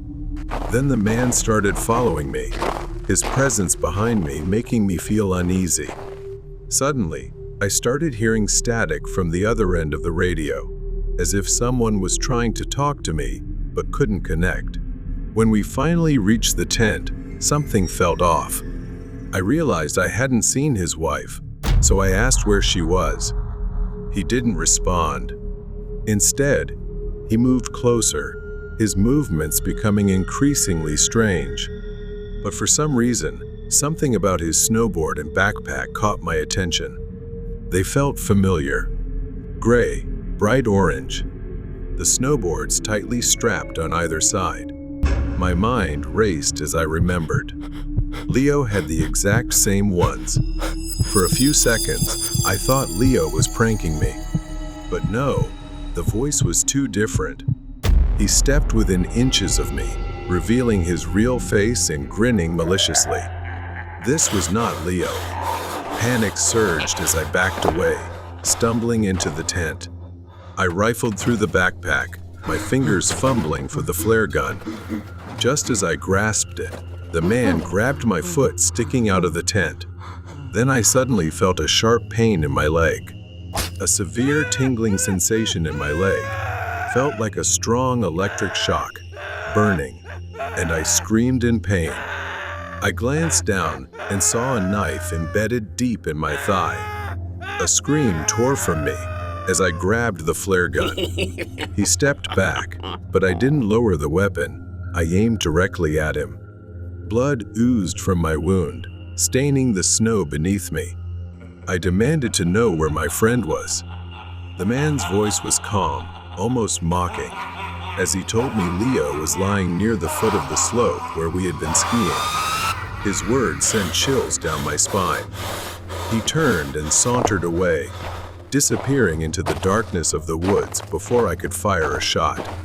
My vision blurred from the pain, but I pressed down on my leg, trying to staunch the bleeding while I grabbed my phone and called 911. Just as I began to lose hope, a distant noise reached my ears.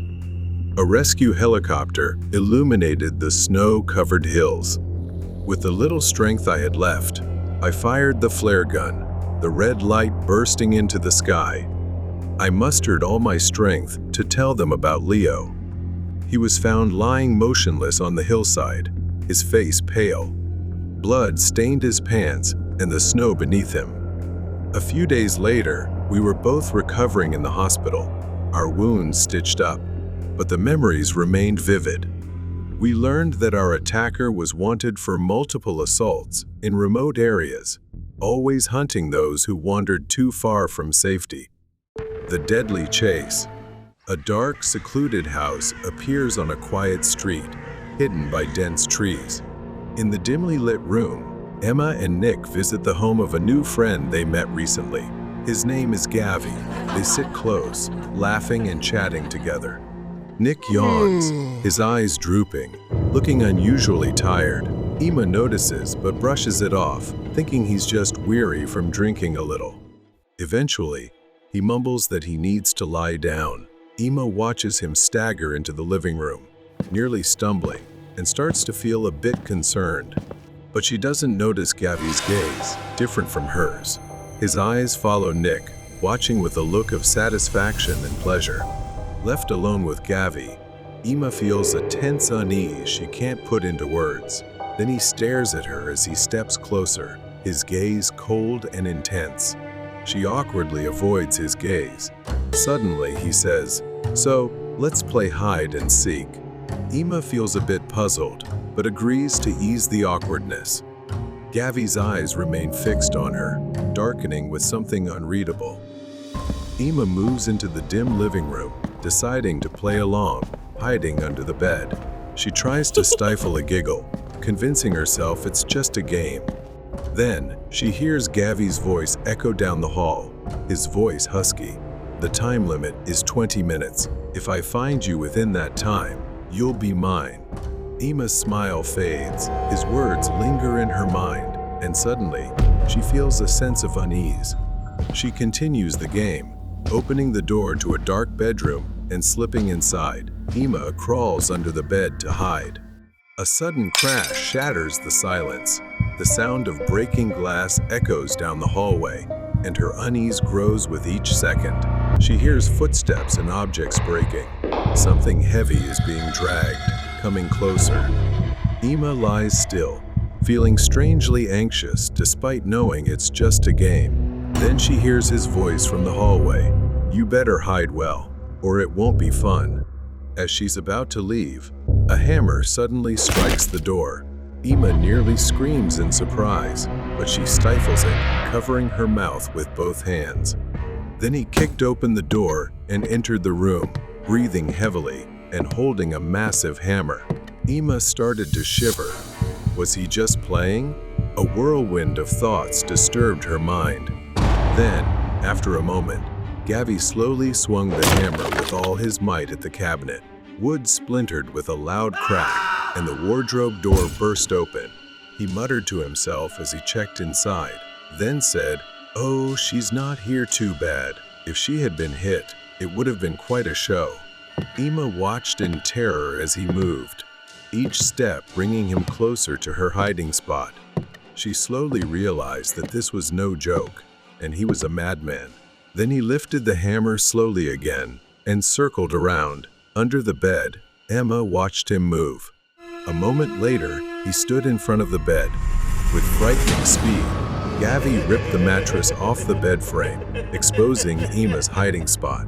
She froze, staring at him as he raised the hammer, eyes wide with excitement. Then he smashed the hammer into the bed frame, splintering the wood, the hammer landing inches from Emma's head. He yelled, staring through the gap at Ima, saying in sick amusement that he had missed. Ima screamed, crawling out and frantically running out of the room, with him following, dragging the hammer along the wall, his laughter echoing throughout the house. He was close behind her when suddenly the timer went off. He stopped, looked at the clock and said, "Time's up. Let's play another round."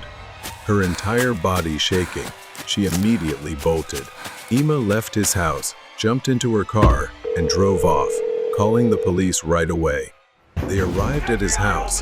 When they searched, a sound came from the closet. Cautiously opening it, he lunged out, swinging the hammer wildly at the officers, injuring some severely. At that moment, Gavi was shot dead by the police on the spot, and they discovered horrific things. In his house, they found Nick dead, along with several others who had met the same fate: pale faces, sedative effects, and terrifying injuries. Gavi's guests were forced to play a twisted game, with only a few lucky ones, like Emma, chosen to survive. The unlucky ones were marked, sedated, and ultimately killed in his final sick game, which satisfied his perverse desires. The woman disappeared in white clothes.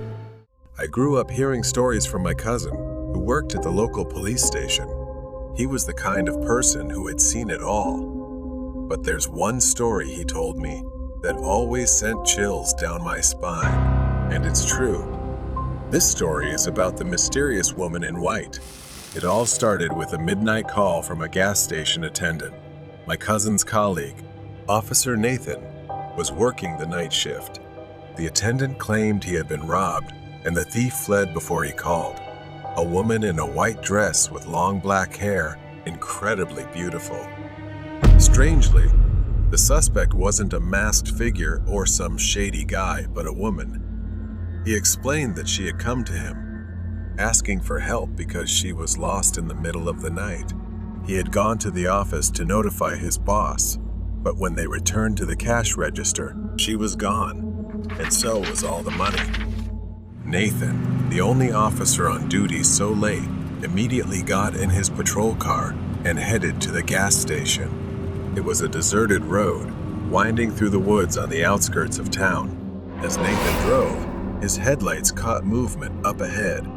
A dark shadow was slowly walking toward him. Walking alone in the opposite direction was a woman in a white dress. She matched the attendant's description exactly. He accidentally passed her by, but unsure if his eyes were deceiving him, he saw that she had no face as he drove by. Finding it too unbelievable, he slowed down and reversed to check if she was indeed the woman the gas station attendant had described. After reversing, he stopped and quickly stepped out of the car, saying, "You need to get in the car and come with me to the police station immediately." She said nothing and complied. On the drive back to the station, he asked her a few questions about why she had stolen the money. However, she didn't say a word. He looked through the rearview mirror as she sat in the back seat, staring intently at one spot until they arrived at the station. Her behavior was strange, so he thought the woman might have mental issues. After that, he decided not to ask her any more questions. When they got back to the station, they began interrogating her, but she still didn't speak. His shift was almost over, so he prepared to hand over the report to the incoming officers.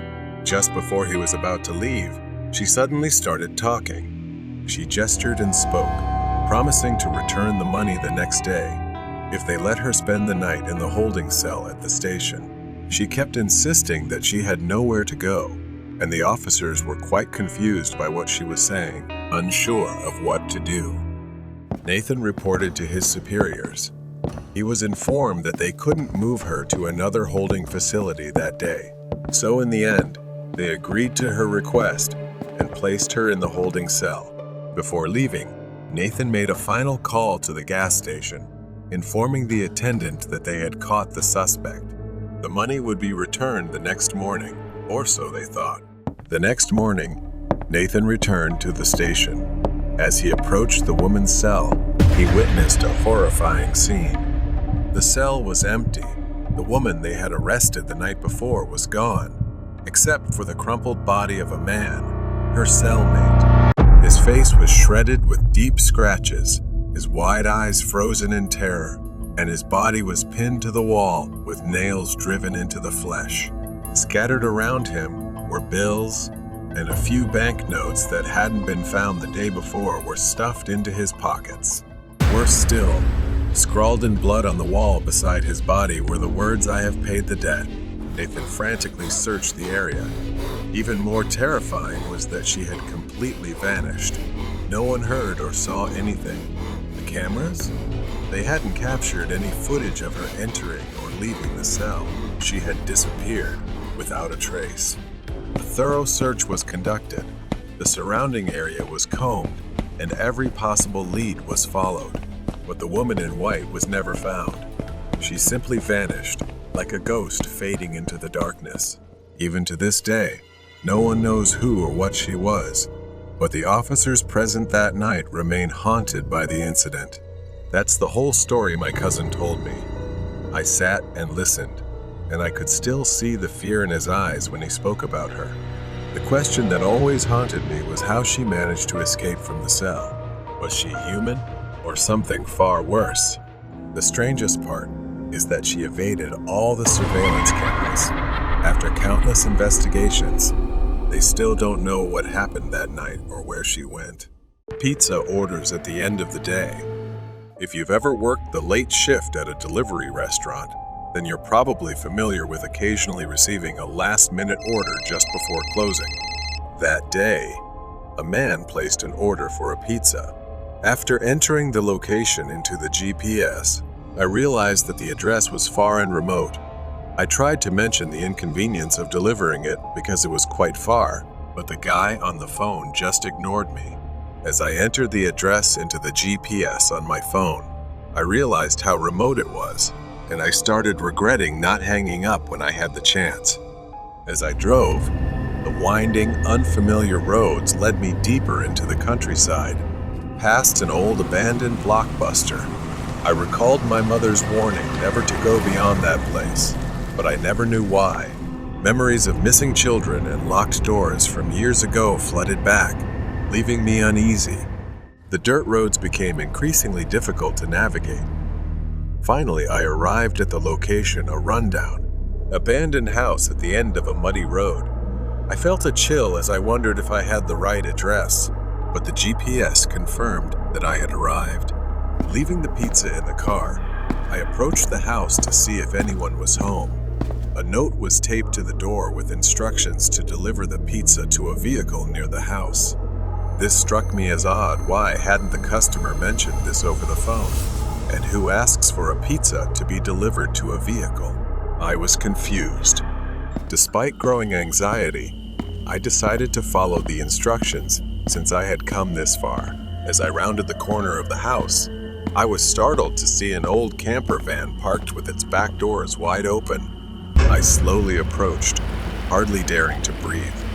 I froze as I realized the figure was dragging something heavy, a rolled-up carpet, stained dark.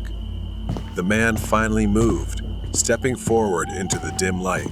His face remained hidden in the shadows by a wide-brimmed hat, but I could feel the cold and mysterious aura emanating from him. He extended a gloved hand toward me, but instead of reaching for the pizzas, he handed me an old, weathered envelope. I hesitated before taking it, sensing something unsettling. His voice was low and ominous as he told me to take the envelope to the house on the hill, a place I knew was infamous in local lore, said to be cursed. Before I could refuse, the man turned and walked back into the vehicle, disappearing into the darkness. I was left alone in the cold night, holding the envelope. I quickly turned and rushed back to my car, my heart pounding in my chest. I fumbled with the keys, desperate to start the engine and get away. I didn't dare open the envelope, fearing what might be inside. Instead, I threw it onto the passenger seat, started the engine, and drove off. As I drove, I kept glancing in the rearview mirror, praying no one was following me. Then suddenly, that vehicle began chasing me, with the faint sound of the radio echoing behind. In a moment of desperation, I decided to floor the gas pedal and head back to the old blockbuster building, the only nearby place where I might find some cover. I pulled off the road and parked behind the building, killing the engine. I held my breath, praying I hadn't been seen. I waited until the music faded before I dared to breathe again. As I sat in the darkness, my phone finally died, plunging me into complete isolation. In the distance, I saw a figure. It was him, slowly approaching with that mysterious wide-brimmed hat. Panic began to overtake me. I fumbled to start the car, my hands trembling with fear. The engine roared to life just as the man reached the car, his hands slamming against the window. I slammed the gas pedal and sped away from there. I drove straight to the police station. When I arrived, I frantically explained what had happened, but the officers seemed skeptical. They told me that the house where I delivered the order had been abandoned for years and that the area was known for strange occurrences, but I knew what I had seen. Several weeks later, as I tried to move on with my life, I received a package in the mail. There was no return address. Inside was the same old envelope, and this time There was something inside a small handwritten note that simply read, "We will meet again." The House of the Lost Child. It was 2006 when my family moved into this house. My parents decided to quit their jobs and start anew in the countryside. I was just a child then. But something about this house struck me immediately. The first thing I noticed when we moved in was the stairs. Every time I passed by, I would see a shadow silently moving up and down. It never frightened me. In fact, it felt oddly familiar. I was 6 years old, but I could always see things that others couldn't, and this house was no exception. I didn't tell my parents right away, not because I was scared, but because I felt that presence meant us no harm. Still, I was very afraid of the dark. My room was upstairs while the bathroom was downstairs. Every night, before going to bed, I would use the bathroom to avoid facing the fear of going down the stairs alone at night. But one night, my mother's voice woke me. She called out to me, angrily and irritably, telling me to come downstairs and not to run around anymore. I sat up in bed, confused. I hadn't run at all. In the following days, I kept experiencing similar incidents. My mother often scolded me for running around the house, accusing me of mischief. I had told her many times that I hadn't done it, but she never believed me. Then one night, the power went out, and we were almost engulfed in darkness, lit only by a few flickering candles in the living room. As we sat together, I saw it again, a shadow. It swayed back and forth, hovering over the sofa. My mother didn't see it, but I did. That presence was very strong but had no malice. That night, as we lay in bed, my mother and I heard a voice, soft yet clear as day. "Mom, where are you? I'm cold." That voice belonged to a child, and it came from just outside our bedroom. My mother looked at me, eyes wide with fear. As I grew older, I began to understand that the shadow wasn't there to harm us. It wasn't a ghost trying to scare us, but a lost child searching for something. The more I thought about it, the more I realized that spirit was looking for its mother.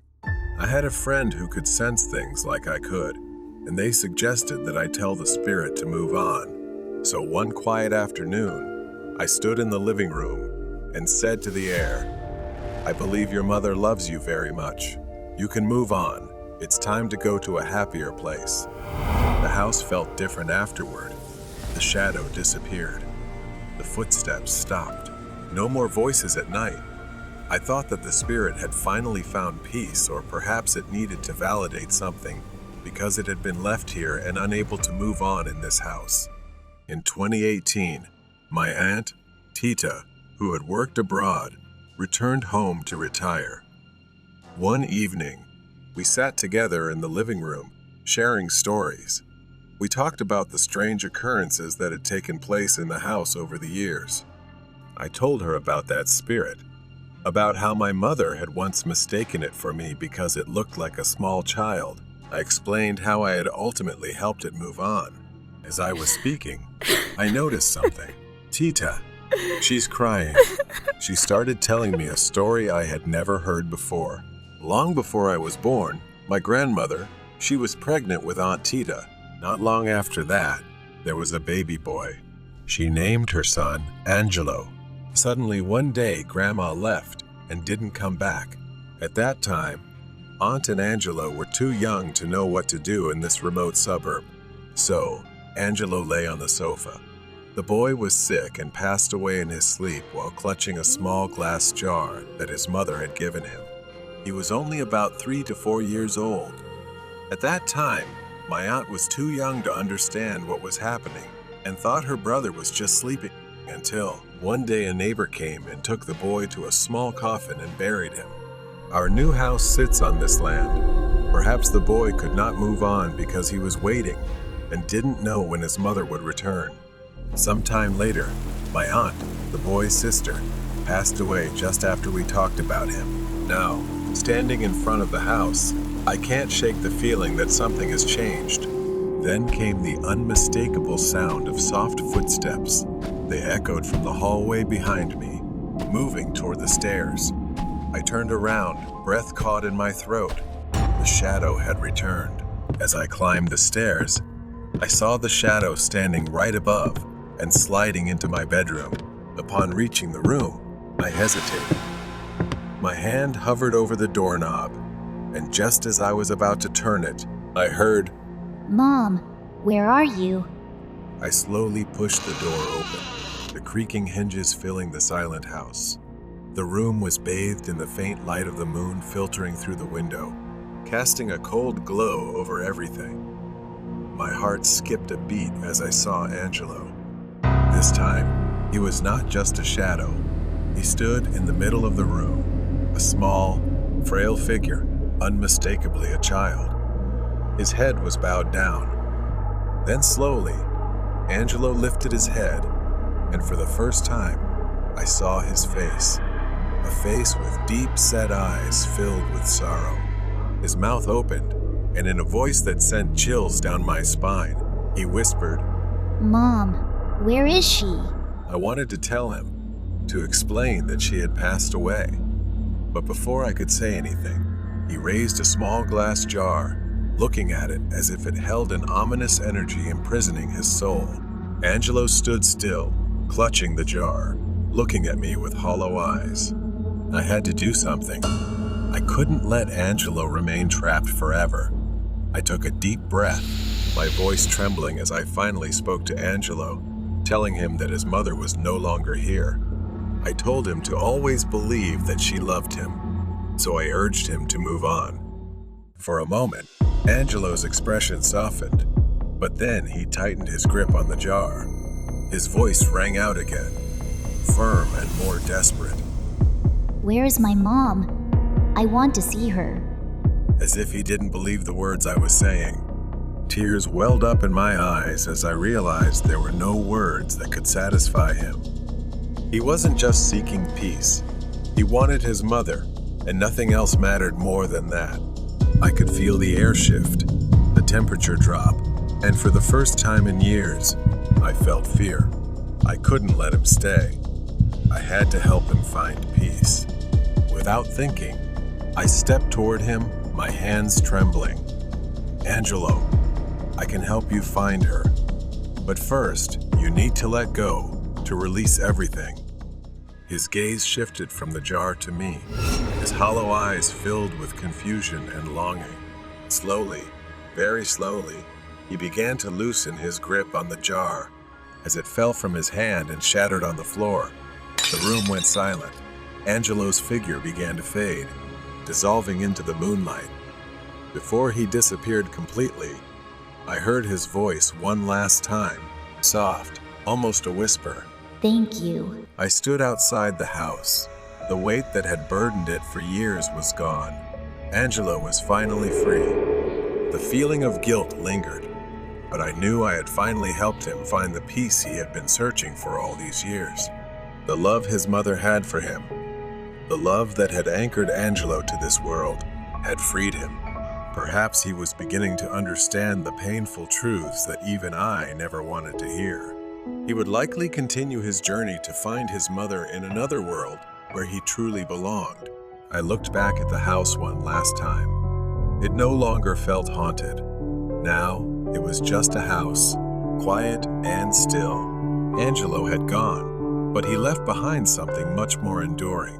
It was a son's love for his mother, transcending the boundaries of life and death. The strangers in the elevator. It was late, and the tall apartment building loomed against the foggy sky, its dim lights flickering in the mist. The street was quiet and empty, except for the occasional sound of distant traffic. I want to take a walk to enjoy the fresh air a bit. As I walked towards the elevator, the air suddenly became cold, making me shiver. The sliding doors opened. I stepped inside and pressed the button for the first floor. The elevator began descending, but suddenly, it stopped at the 6th floor. The sliding doors opened with a faint creak, and a woman was standing there. She was thin, her cheeks hollow, and her messy hair hung down over her face. dark circle surrounded her lifeless eyes. A sense of unease crept over me as I noticed she was barefoot. She stepped inside, clutching her stomach as if in pain. Her head remained bowed, her movements slow and deliberate. I shifted uncomfortably, but something about her appearance left me confused and uneasy. Her dress was dirty, and she looked like she might be homeless. Her gaze remained fixed on the elevator floor, even though there was nothing there. When the elevator reached the first floor, I hurried out without even looking back. I quickly left the building.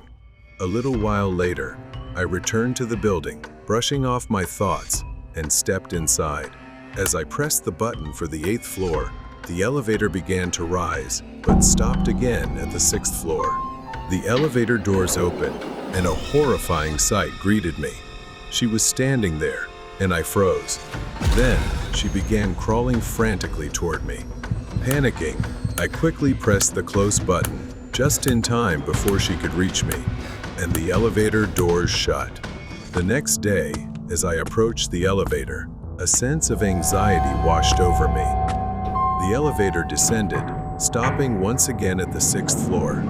The sliding doors opened, and this time, it was a man. He was barefoot, just like the woman.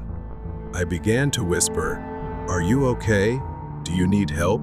The man turned to look at me, his face showing pain, mumbling and then saying, I've lost something. My stomach hurts so much. Then he collapsed onto the floor, his hands searching the ground for something I couldn't see. Everything felt eerie and terrifying. When the doors opened, I bolted out of the elevator immediately, my whole body trembling with fear. I went to the management office, but they said no such person existed. Still unsettled, I went to the mailroom to pick up some things, and that's when I began to piece things together. When I opened my mailbox, one thing caught my eye: the maintenance bill for the 6th floor. 2 apartments were listed, 601 and 602, along with the water bill. Oddly, I noticed 602's water bill was abnormally high. A few nights later, I returned to my apartment after working late. When the elevator doors slid open, a large man was holding a long, heavy golf bag. It had a strange smell, a faint metallic tang wafting through the air. I glanced at the elevator control panel. The 6th floor button was lit. When the doors opened on the 6th floor, he stepped out, carrying the bag into the dark hallway toward apartment 602. I glanced down and saw tiny drops of something dark, like blood, on the floor. What was he carrying? Back in my apartment, I couldn't sit still. Finally, I picked up my phone and called the police. The police entered the building, heading straight for the 6th floor, to apartment 602. Inside apartment 602, they found a makeshift surgical room. Blood was everywhere. They also found a freezer and the suspicious golf bag. Inside were corpses. Their organs had been removed. The police uncovered evidence of organ trafficking taking place right in my building.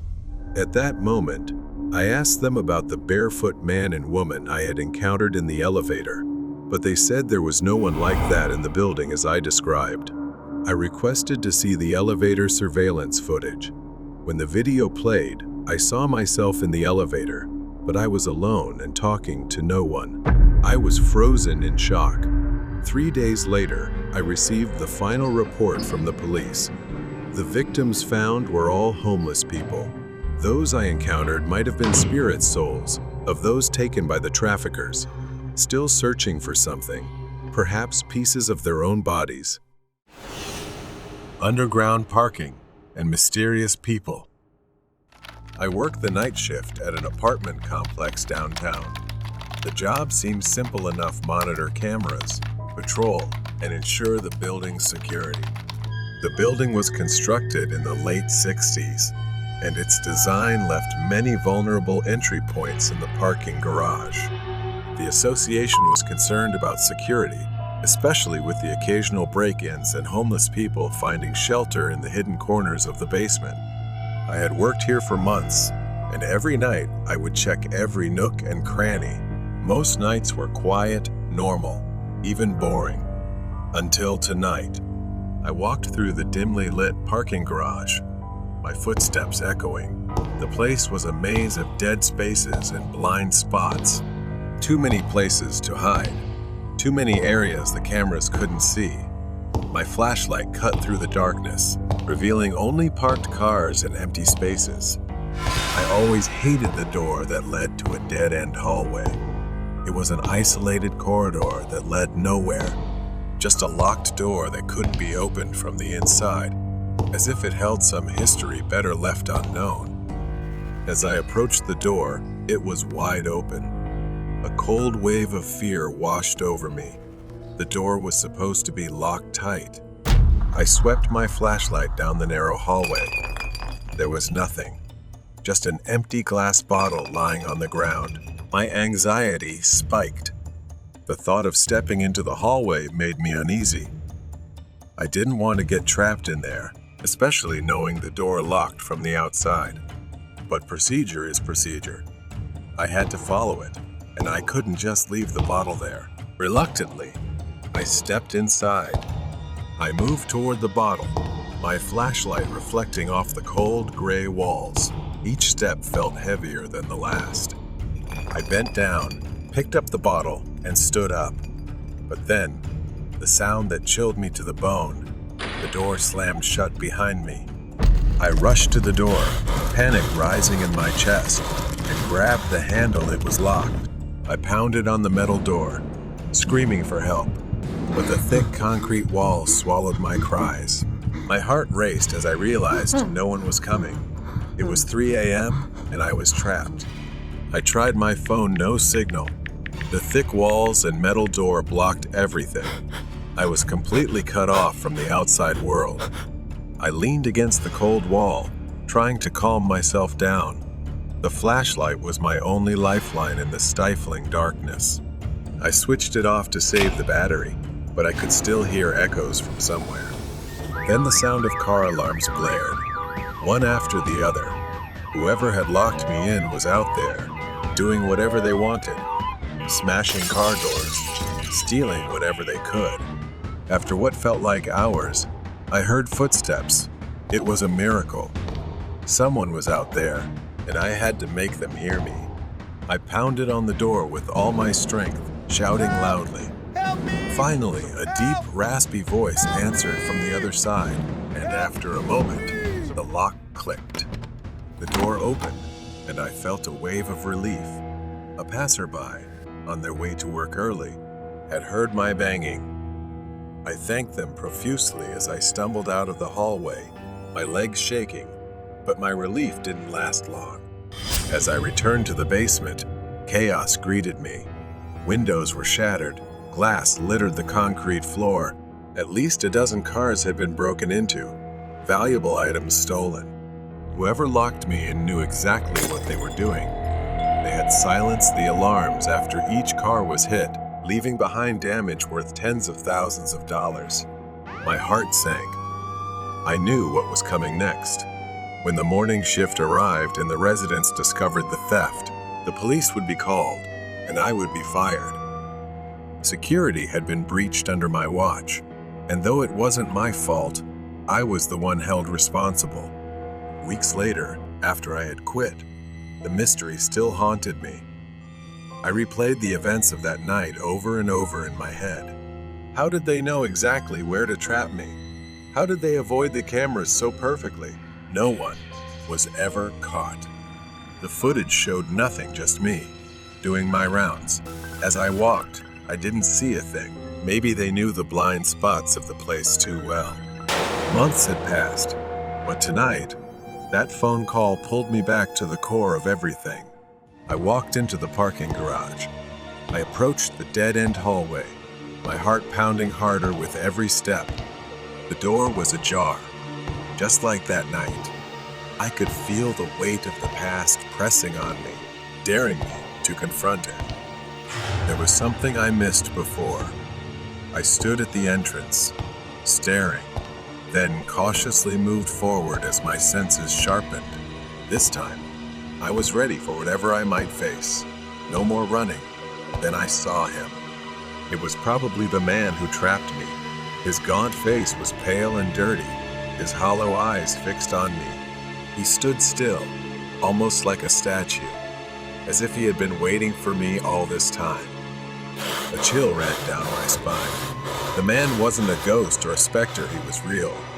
My voice trembled as I spoke. "Who are you? Why did you do this?" The man didn't move at first, but then, slowly, a twisted smile spread across his face, growing wider. He started walking toward me. He started saying something I didn't understand, talking about how I would soon see for myself the secret of this place, the truth I had been afraid of and running from. He said he wasn't just some random drifter that night, and that he had been here much longer than I thought. This building, this place, it wasn't just concrete and steel. It was a prison, and people like him, they were trapped inside. For a moment, his expression darkened. He told me that there are things in this world that feed on fear and suffering. And places like this, they are where they hunt. Now, he was part of its cycle. My mind raced as I tried to understand what he was saying. The truth hit me, and I realized this man wasn't just some random criminal. He was a victim of something much darker, something that had taken hold of him and was now trying to take me too. I stepped back, my heart pounding. "I'm not like you. I can still get out of this." His smile widened again, sinister and mocking. I turned, glancing at the door, thinking about running. I clenched my fists, took one last look at the man, then turned and sprinted toward the door. I could hear his laughter echoing behind me, filling the narrow hallway. I ran through the parking garage, then stopped. Standing there, in the darkness, was another figure, identical to the man in the hallway. I froze. This couldn't be happening. More figures appeared, stepping out from the shadows. Each one looked just like him, pale, gaunt. Maybe they weren't real, but they felt so real, their malicious energy surrounding me. I staggered. That man hadn't been lying. This place, this building, it was still alive. It had taken him, just as it had taken others before him. And now it was my turn. But I wasn't going to let that happen. With one last surge of strength, I got up and ran, not stopping until I was far away from the building, the figures fading into the night behind me. I didn't look back. Safe in my apartment, I sat in the dark, the truth of that night still sinking in. The man, the building. I had escaped, but deep down I knew it wouldn't be that simple. I needed to stay far away from that place and never go back. Living parasitically in grocery stores. A small, dimly lit grocery store in a quiet neighborhood. Behind the store is a small warehouse. The story revolves around the night shifts, when the store is nearly empty and the silence is only broken by the hum of the refrigerators. Despite Len's diligence, the mystery remains unsolved. The warehouse is thoroughly checked every night, but some items continue to disappear. The store's security cameras show nothing unusual, only adding to the frustration. Len begins to wonder if someone is playing a prank on her, or if something more sinister is going on. One night, during her break, Len goes to the break room, which is quite small and located behind the store. As she sits down to rest, the silence is broken by a faint sound. It's a cough. She stopped, listening carefully. The coughing sound seemed to come from the vent near the ceiling, a small, rusty grate that barely circulated air. Len moved closer to the vent, standing on a chair to look inside. The darkness inside the vent was deep, and at first, she saw nothing at all. She doesn't dare turn on the light, but then something messy, like a tangled mass of hair, appears inside. Her breath catches as she realizes it's moving, accompanied by a faint rustling sound. She quickly steps back. It's not just an animal, it's something more. Over the next few nights, Len became increasingly aware of strange occurrences in the store. Items went missing from the storage room. Odd noises were heard, and now there was the troubling discovery in the vent. One night, as Len is restocking shelves, she sees something that makes her blood run cold. She catches a glimpse of a man, hunched over, his face hidden in the shadows. He's wearing a dirty coat, and something about him seems very strange. As he moves, Len notices something familiar: the store's C-shaped logo on a wrapper in his hand. He quickly stuffs the wrapper into his pocket and heads toward the restroom. A little while later, though it wasn't too late yet, the store became busy with a large group of customers since it was the weekend, so I didn't pay much attention to the restroom anymore. People were still going in and out as usual. Maybe I was just overthinking. Late at night, she mustered all her courage to quietly check the restroom to see if anything was amiss. She looked up at the ceiling and saw a small vent grate, slightly ajar. She wondered if he might have crawled into it. She shuddered as countless questions flooded her mind. Now that she knew the truth, Len decided to continue monitoring the man, hoping to gather enough evidence to present to her manager. She checked the vents every night, listening for the sounds that signaled his movement. The man was very careful, only appearing when the store was crowded, blending into the crowd before slipping into his hiding spot. As the days passed, Len began to notice more signs of his presence. Wrappers stuffed into corners, footprints in the dust near the vent, and once, the faint smell of sweat lingered in the air when it was hot. The next day, Len decided to confront the man. She waited until the store was at its busiest, knowing he would likely emerge from his hiding place. She positioned herself near the back of the store, close to the restroom, and waited. Sure enough, she saw him. He looked disheveled, his clothes tattered, and his eyes darted around nervously as he slipped into the restroom. She bravely and stealthily rushed in. The man was halfway into the vent, his legs dangling from the ceiling. He froze when he saw her, eyes wide with fear. For a moment, they stared at each other, neither moving. Then, he quickly pulled his entire body into the vent. Len reported the incident to her manager, who was initially skeptical but agreed to call the authorities. When the police arrived, they searched the vents and found signs of someone living there. But the man was nowhere to be found. In the following days, the store installed new security measures, including cameras in the warehouse and a more secure ventilation system. If he tried to escape, he would find no way out, and he wouldn't be able to return. In the same neighborhood, the police finally caught him following warnings about vent dwelling. Once again, he had done it and was arrested for his actions. Ghosts in the warehouse. I am a warehouse worker for a small business in my city. I just do certain tasks that need to be done each night. I unload the goods that are delivered and place everything in its proper place. Most of the time, I just wear headphones and listen to music while I work because the warehouse isn't too big. It's rare for someone else to be working overnight with me. The night drags on slowly. The warehouse is eerily quiet, with the only sound being the creaking of the old building.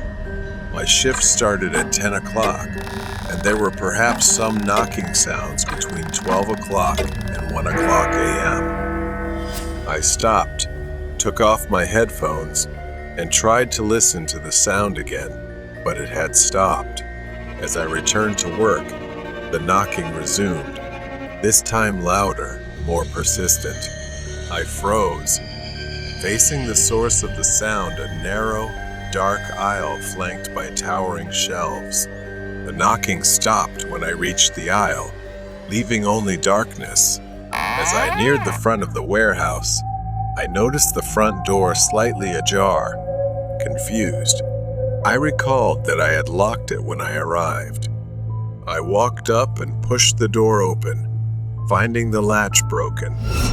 I quickly locked the door again, this time jamming a nearby metal bar against it for extra security. But the gesture felt futile. Determined to finish my shift, I returned to my duties, but my focus was shattered. Every creak of the building, every flicker of the lights felt like a warning. Suddenly, the overhead lights flickered and went out, plunging the warehouse into darkness. I pulled out my flashlight to cut through the blackness. The beam revealed only empty aisles, but the feeling of being watched lingered.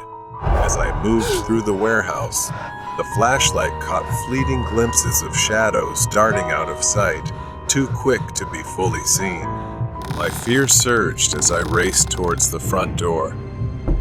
I saw the metal bar I had wedged into the door bent and twisted. I turned to face the darkness, the flashlight trembling in my hand. The light revealed a tall, indistinct figure watching me from the shadows. I started breathing rapidly. The figure moved slowly towards me, its footsteps echoing loudly in the silent warehouse. In a last desperate act, I threw the flashlight at the figure and dashed into the darkness, hoping to find another way out.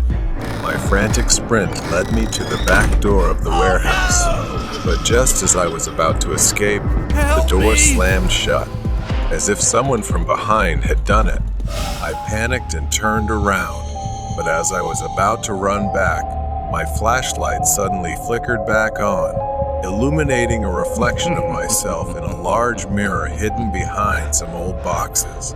But it wasn't me. A darker version, with a blurred face, slowly raised its hand, moving while I stood frozen. It seemed to be hypnotizing me, trying to pull me somewhere. It said, "Follow me," and then gave a terrifying smile. I stumbled, too frightened to think, and grabbed the door handle, yanking it with all my strength, then ran outside, gasping for air as the fog seemed to swallow me whole. As I ran, I heard footsteps again, echoing through the mist. I turned around, but the warehouse was almost invisible through the thick fog. I collapsed to the ground, exhausted, as I turned back to face whatever was chasing me, but there was nothing there. I pulled out my phone and called the police, trembling with fear. When they finally arrived, they thoroughly searched the warehouse, but found no trace of an intruder.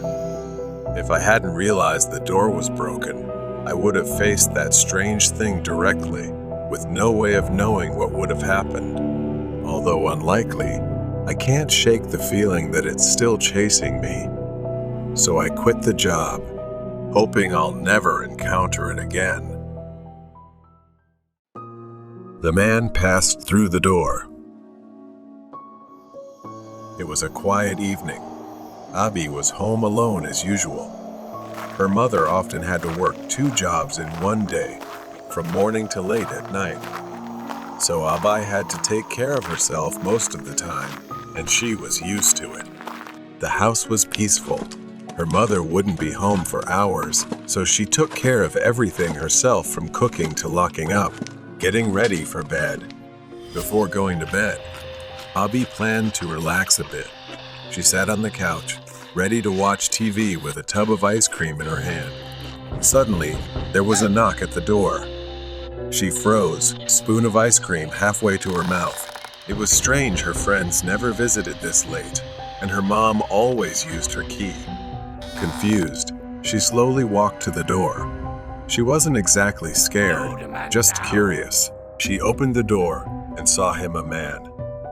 He stood there with his hands in his pockets, looking on. He was bald, wore thick glasses, and had a scruffy beard with dark circles under his eyes, like he hadn't slept in days. He didn't seem threatening, but something felt off. Abby greeted him, and the man smiled and asked, "Hello, little girl. Are your parents home?" At the time, she didn't think much of it, assuming it was just a friendly question. So Abby foolishly answered that her mom wasn't home. A smile spread across his face, but then she started to feel uneasy as his questions grew too interested. He smiled and said, "Good night. Don't get into any trouble," then walked away. Abby didn't understand what had just happened, so she closed the door. Her heart was racing, but she pushed it aside. He was just being friendly, she told herself. Abby returned to her ice cream. Her mind replayed the conversation. Something about the way he had looked at her and smiled made her feel uneasy. 10 minutes passed, and she began to feel comfortable again. The strange encounter faded from her mind. Then, there was another knock at the door. She thought it might be him again. This time, something told her to be cautious. She wasn't sure why, but before opening the door, she decided to lock the chain. When Abby opened the door, the chain caught, preventing it from opening fully. And there he was, the same man from earlier. His eyes widened in surprise, and for a moment, he pretended to be friendly again. He stammered a greeting to Abby again and said he just wanted to make sure she was okay. To her, he no longer seemed friendly. He looked desperate, as if realizing he hadn't gotten into the house and was trying to cover it up. Abby gave a quick thank you out of fear and slammed the door shut, her hands trembling as she locked it. She stood there, frozen, staring at the door. Minutes passed, and she couldn't stop thinking about the man. But every sound, every creak of the house made her jump. She needed her mom and wished she were home. Suddenly, she heard the man's voice again, this time coming from the mail slot of the front door. He was whispering through the slot, saying he wanted to come in and had something to tell Abby. Abby froze in place. She screamed, "Leave me alone." The mail slot slammed shut, and then the pounding on the door started. He was banging hard, rattling the doorknob violently, shouting crude words demanding she open the door. She stumbled back, tears streaming down her face, silently praying he wouldn't get in. The banging grew louder, more frantic, as he tried to force the door open.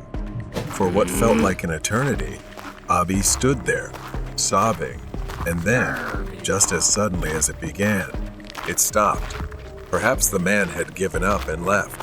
She didn't move, only standing there, listening. About 30 minutes later, Abby's mom came home. The door opened, and she rushed in, finding her daughter in tears. Abby told her everything.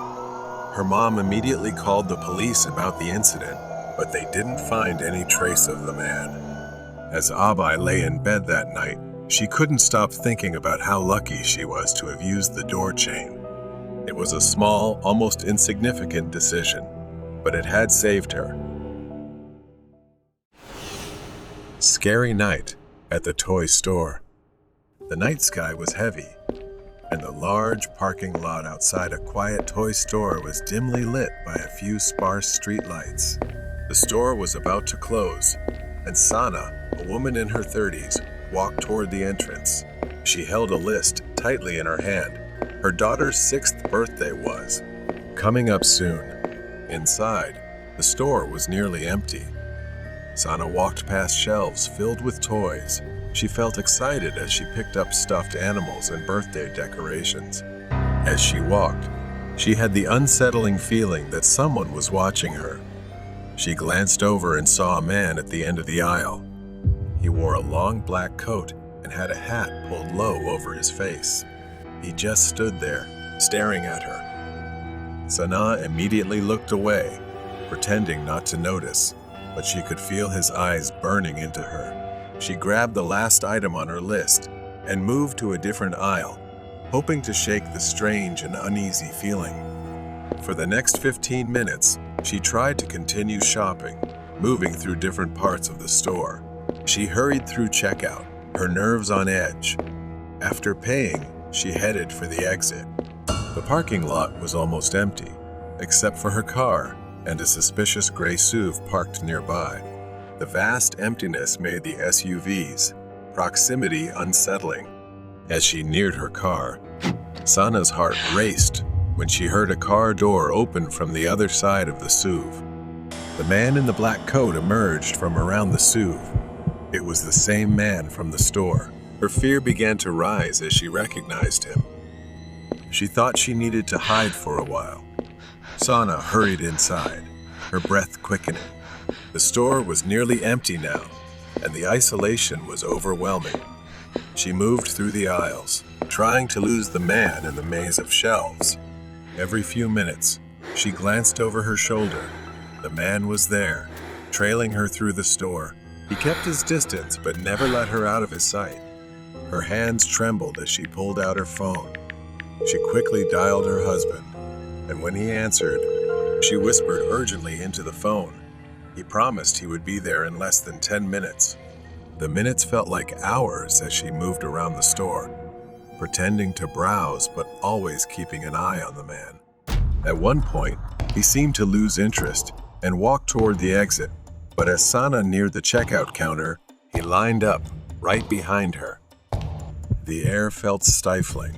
She quickly moved through rows of stuffed animals and dolls, praying that the man wouldn't see her anymore. She crouched behind a shelf, pressing her back against it. She looked around, but didn't see him anywhere. For a moment, she dared to hope that he had really left.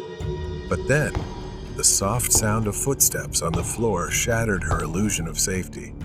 He rounded the corner, his figure looming larger as he got closer. Sana's back pressed against the shelf, and a row of dolls wobbled.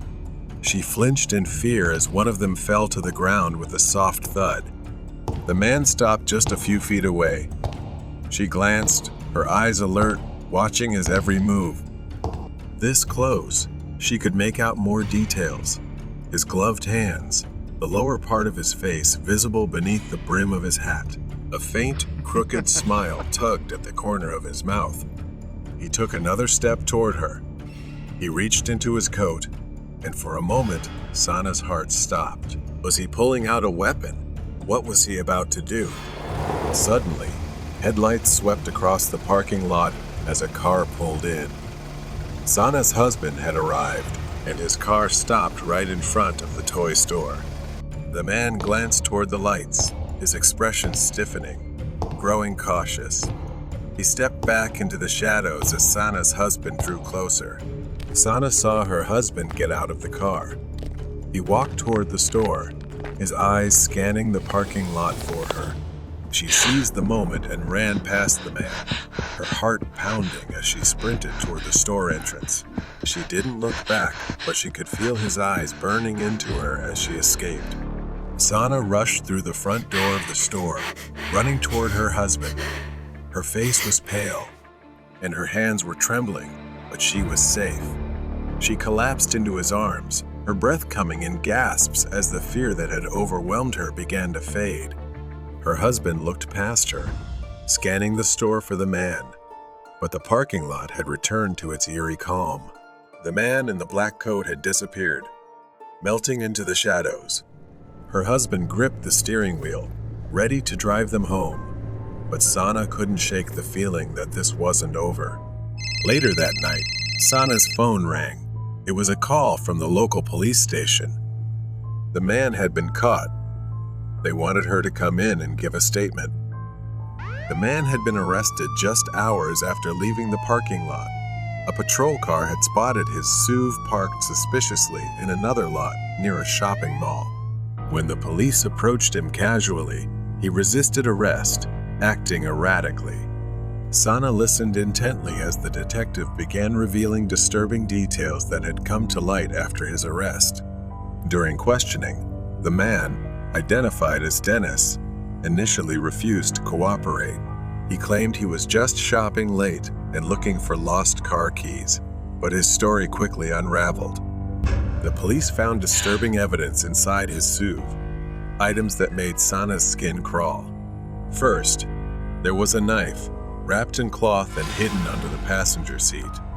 It wasn't an ordinary knife. The blade was worn, and the handle was smooth from years of use.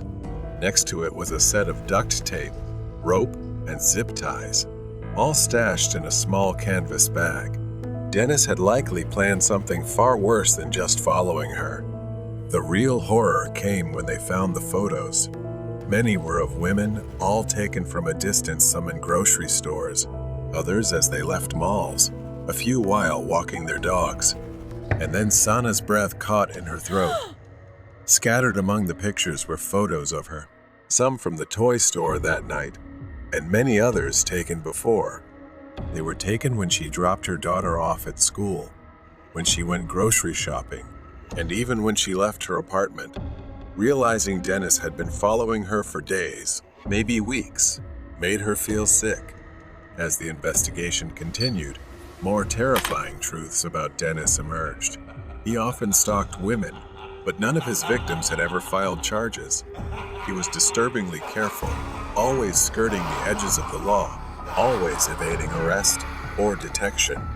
2 years earlier, in another town, Dennis had been investigated for the disappearance of a woman, though no evidence was ever found.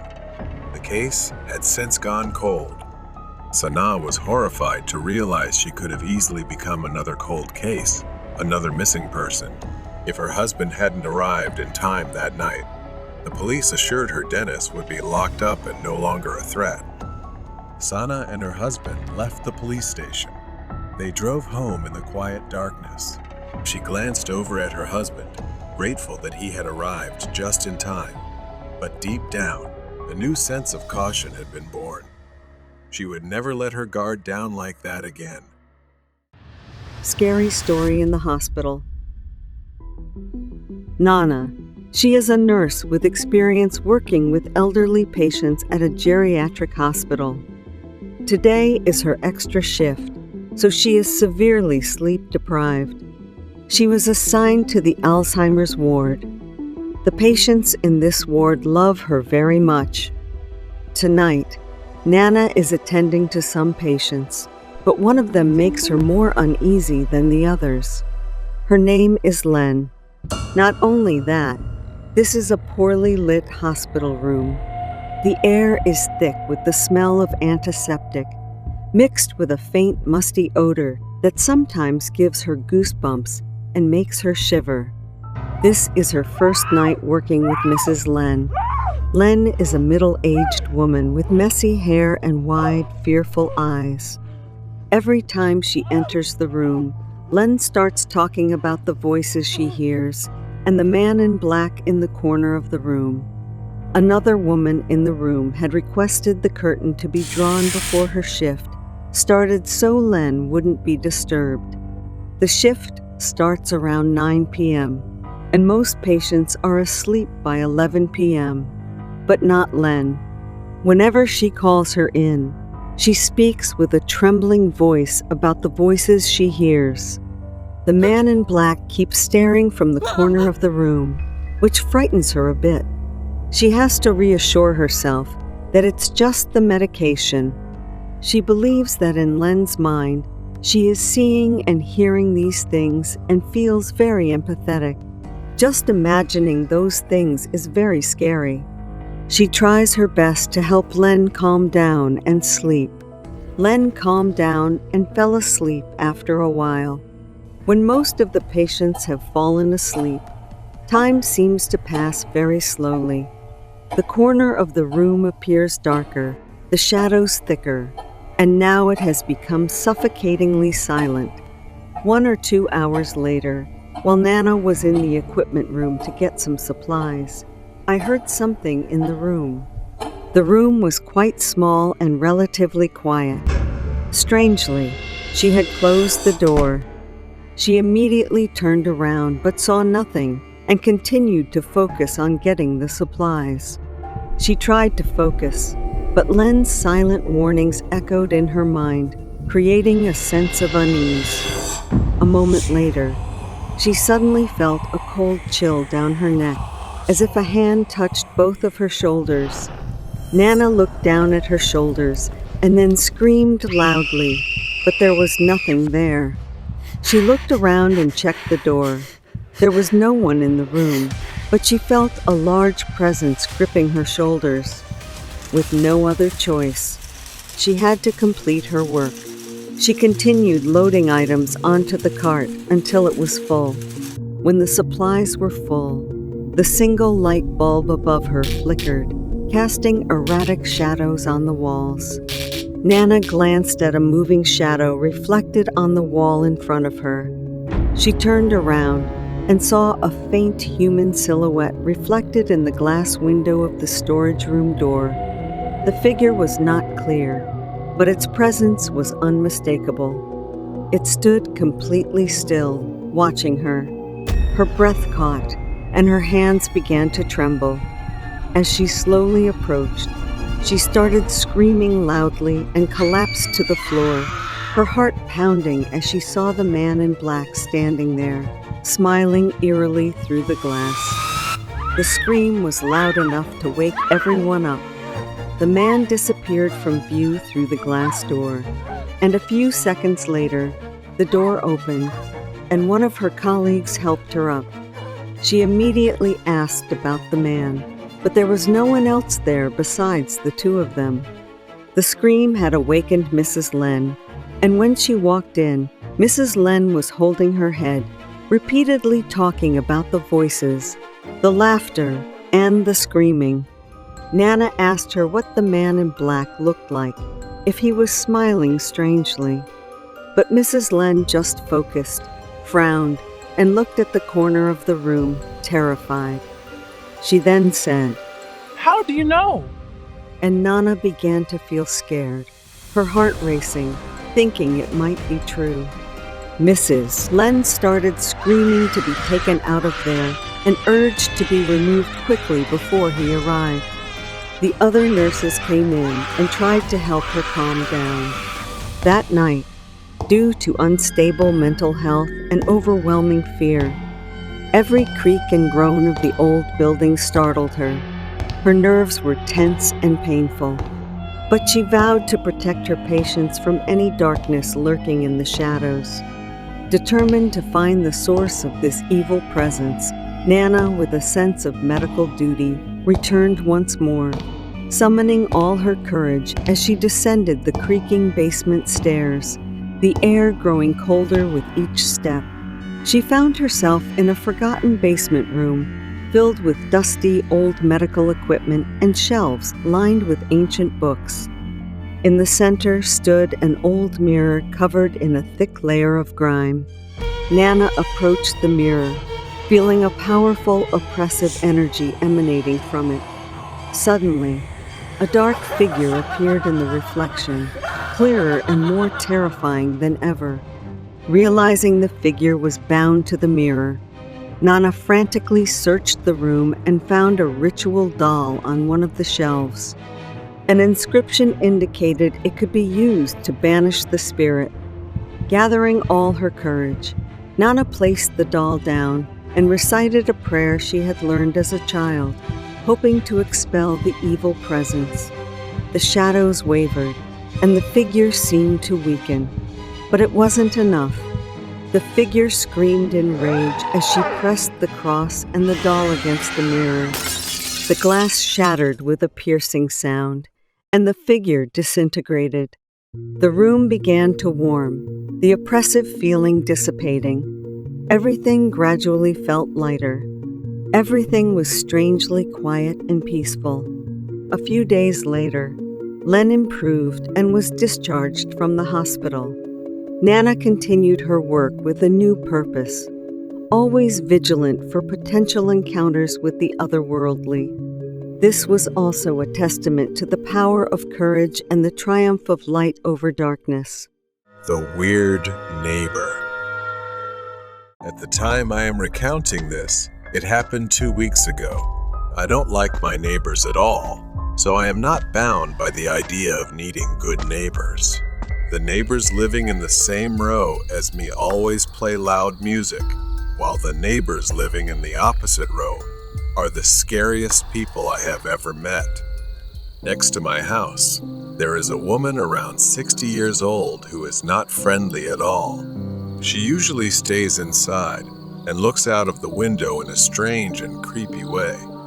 On the other side, There is a young woman with severe mental illness who occasionally stands in a corner of the yard and sometimes stares at me, mumbling. Since I am temporarily staying in this place, I just ignore it and pretend nothing is happening.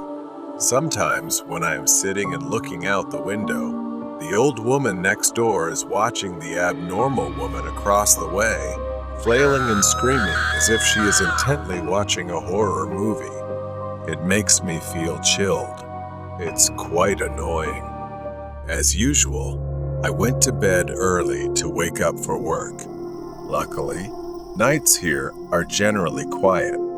Suddenly, an unusual noise woke me up.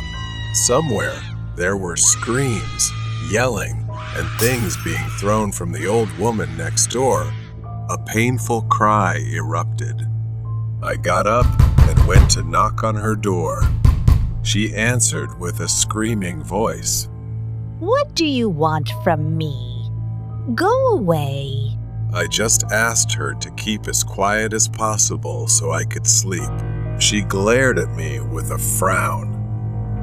From somewhere, the mentally ill woman rushed over to where the old woman and I were standing and asked, Why did you dare to imitate? I was confused and wanted to leave immediately, but the old woman continued to glare at me with a frown. I went back home and went to bed in defeat, but I realized they finally became quiet. I didn't think much of it and silently thanked because I had finally escaped this situation. I was too exhausted. Straight until 3 a.m., I, being sensitive to even the smallest sound, suddenly heard a faint clattering noise downstairs. I stepped out to investigate, but didn't hear anything. So I thought I was just sleepwalking and went back to bed. I woke up again, as if someone was nudging me to warn me. Then I heard laughter or some animal sound. Panicked, I reached for my phone by the bed for light. But when I found it, I didn't dare turn it on to see if there was something there. Suddenly, a shadow appeared at the head of the bed, like the old woman next door or the young girl. I couldn't tell which. Then, I screamed like I had lost my mind. I ran away as if I had seen a ghost. I bolted and slammed the door shut, locking it. I ran for my life. I suddenly woke up, panting, and looked out the window. Everything was silent. Perhaps I was haunted by what I had seen before. Maybe I would have to move sooner before I go insane. A few days later, that mentally disturbed girl was reported by the police for breaking in. I breathed a sigh of relief as if I had just passed a test. She looked at me again, then at that girl. Maybe this place is no longer safe. The house is haunted. When I was a child, I lived with my parents and younger brother in a large, beautiful house. But that house wasn't always ours. It used to be an old police station. At first, everything seemed perfect, but there was something deeply unsettling about the place. It all started when I couldn't sleep in one specific. As a baby, I cried endlessly until my parents decided to move me to another room, leaving that bedroom for my brother. Years passed, and by the time I turned 5, the nightmares began. They weren't ordinary nightmares. They were terrifying. There was always someone visiting me whenever I slept. Sometimes it was a woman in a white dress standing at the foot of my bed. Other times a man in a police uniform. Their presence made it impossible for me to sleep peacefully. Especially that man, every night. He chased me in my dreams without knowing the reason. In my dream, I would run, but no matter how fast I ran, he would always be right behind me. I called for help, but couldn't. Night after night, I wandered through my nightmares, waking up screaming in terror. It all felt disturbingly real. Some nights, he would sit on my bed, his twisted smile inches from my face, staring at me without blinking. All I could do was silently cry and beg for mercy. Not only was I affected, but my parents were exhausted from the sleepless nights. My mother always tried to reassure me, but I could see him standing right behind her, watching and smirking. Of course, my mother couldn't see him. The worst part was that even when I was awake, I could still feel his presence somewhere in the house. It followed me everywhere, like a shadow always lurking behind me. A dark figure standing still, observing. I felt as though I was living in a haunted house.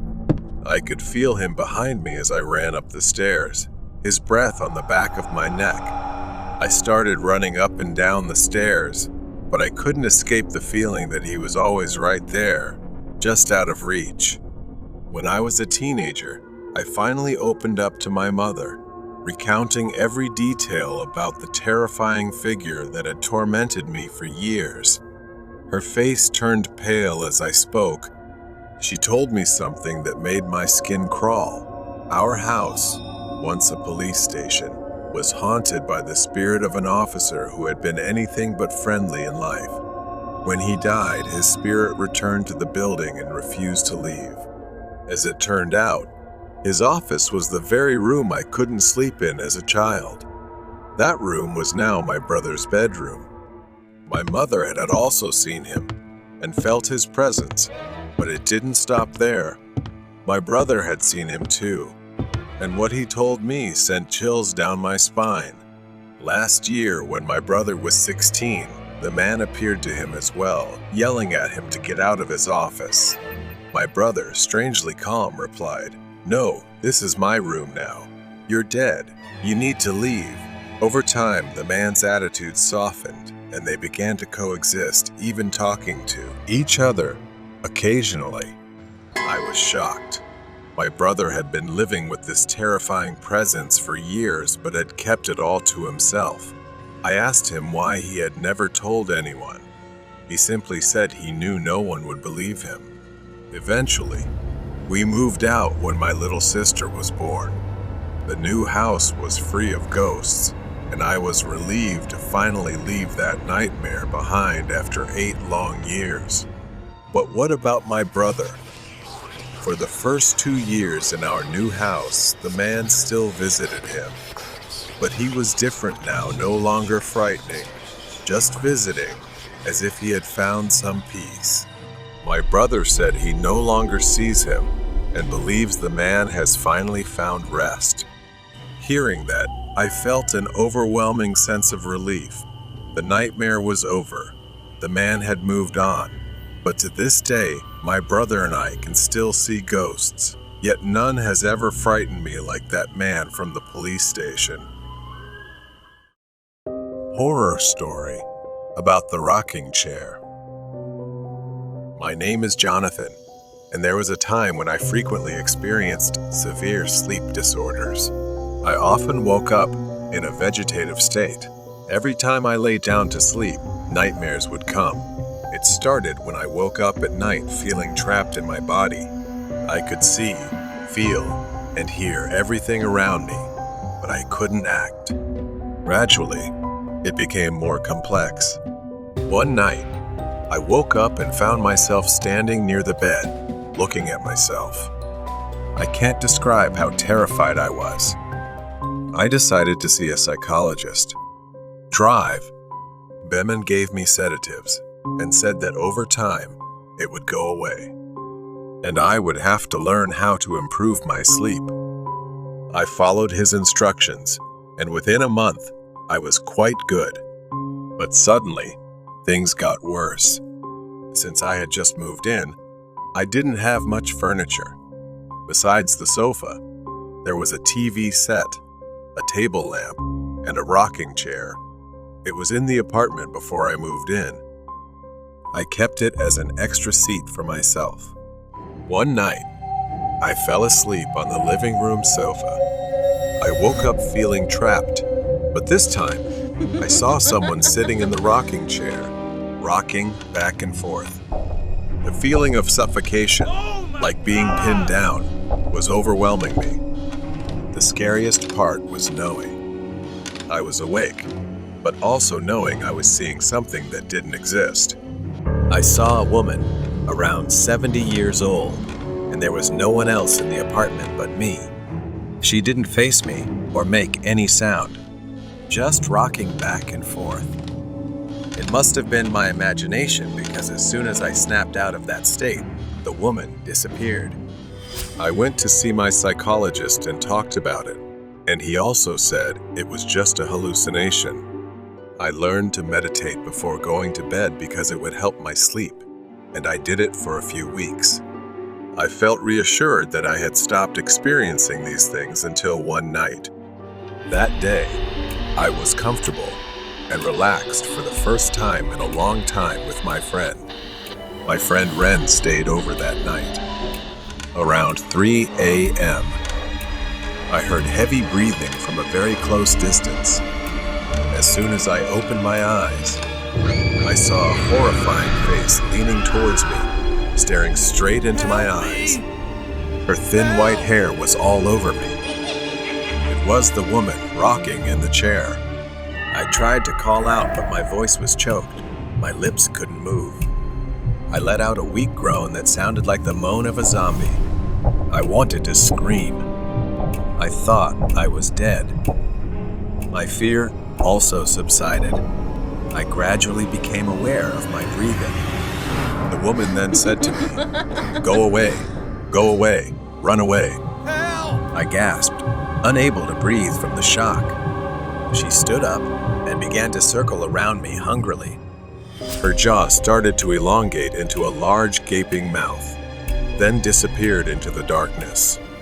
I jumped up and screamed, startling Ren, who had no idea what was wrong with me. Ren woke up in shock.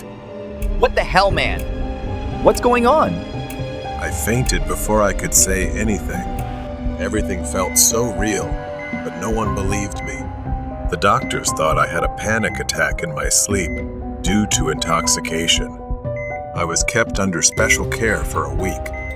After hearing her words, I moved to a new place, but before leaving, I shared my story. I also asked the landlord about the history of the rocking chair. He said that many years ago, this apartment was a healthcare unit for people with mental disorders. She just liked to be alone and rocked the chair day after day. She hated noise and disturbance and passed away right in that chair. After that, I left because of her warnings. That was probably the last time I saw her. Headless bus passenger. Late at night, the university campus was eerily quiet and shrouded in darkness. Kala hurried toward the campus bus stop after a long evening of studying. The long, empty street was lit by only a few dim streetlights. There was only one bus left at the stop, its headlights cutting through the cold, misty air. She boarded the bus, her eyes briefly glancing at the driver, a man well into his years, his face lined with deep wrinkles and dark, unreadable eyes. Kala sat in the middle of the bus, trying to relax, but she suddenly sensed something strange. Through the rearview mirror, she realized the driver was staring at her intently. His eyes never left her, as if he was searching for something on her face.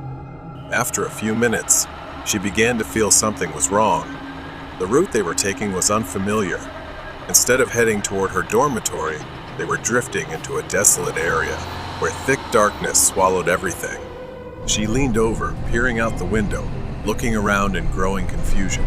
Kala turned to remind the driver about her destination, but he didn't respond. His eyes were no longer on the mirror, but fixed straight ahead. He pressed on the gas, speeding up, ignoring the narrow, winding roads. Kala's fear surged. She raised her voice. This isn't the way to my dorm. But the driver didn't hear or didn't care. His face had gone pale, as though he was terrified of something unseen. Suddenly, the bus swayed, and vague shapes began to materialize outside the windows.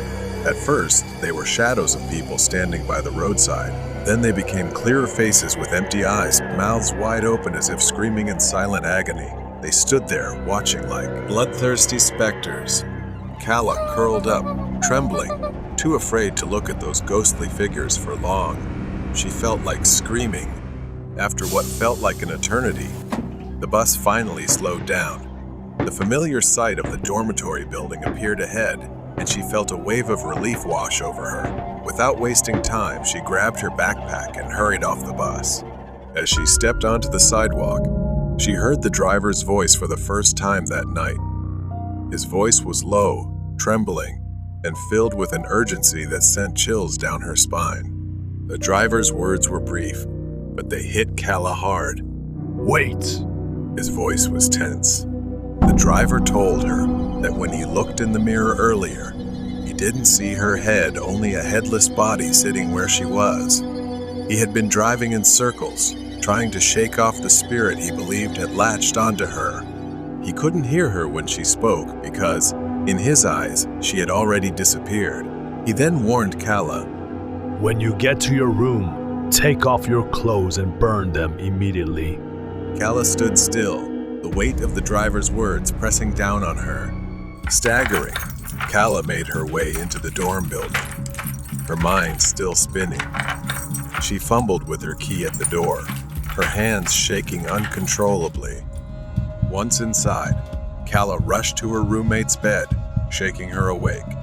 Her roommate listened, wide-eyed, as Kala explained what had happened. Without hesitation, Kala frantically began taking off her clothes, her movements hurried and desperate. She gathered them into a pile, staring at them as her mind replayed the driver's warning. With trembling hands, Kala picked up the clothes and went to the bathroom. She struck a match and dropped it onto the pile of fabric. The flames quickly consumed the clothes. But had it really ended? She returned to her room, exhausted, lying down on her bed, but unable to shake off the lingering terror. The room was silent. Only the sound of her and her roommate's breathing filled the space. The next morning, sunlight poured in, as if to dispel the previous night's fear, but unease still clung to her. She stood before the mirror, seeing herself clearly. Her head, her eyes, and her entire body, but her gaze was far from peaceful. She couldn't erase from her mind the image the driver described the moment when he didn't see her head in the mirror. The darkness from the night before still lingered in her thoughts, as if waiting for a moment of weakness to return. She knew her life would never be the same. The haunting memory of being headless and the spirit the driver had tried to divert would forever follow her, reminding her that terrifying things exist right next to us in the most unexpected moments.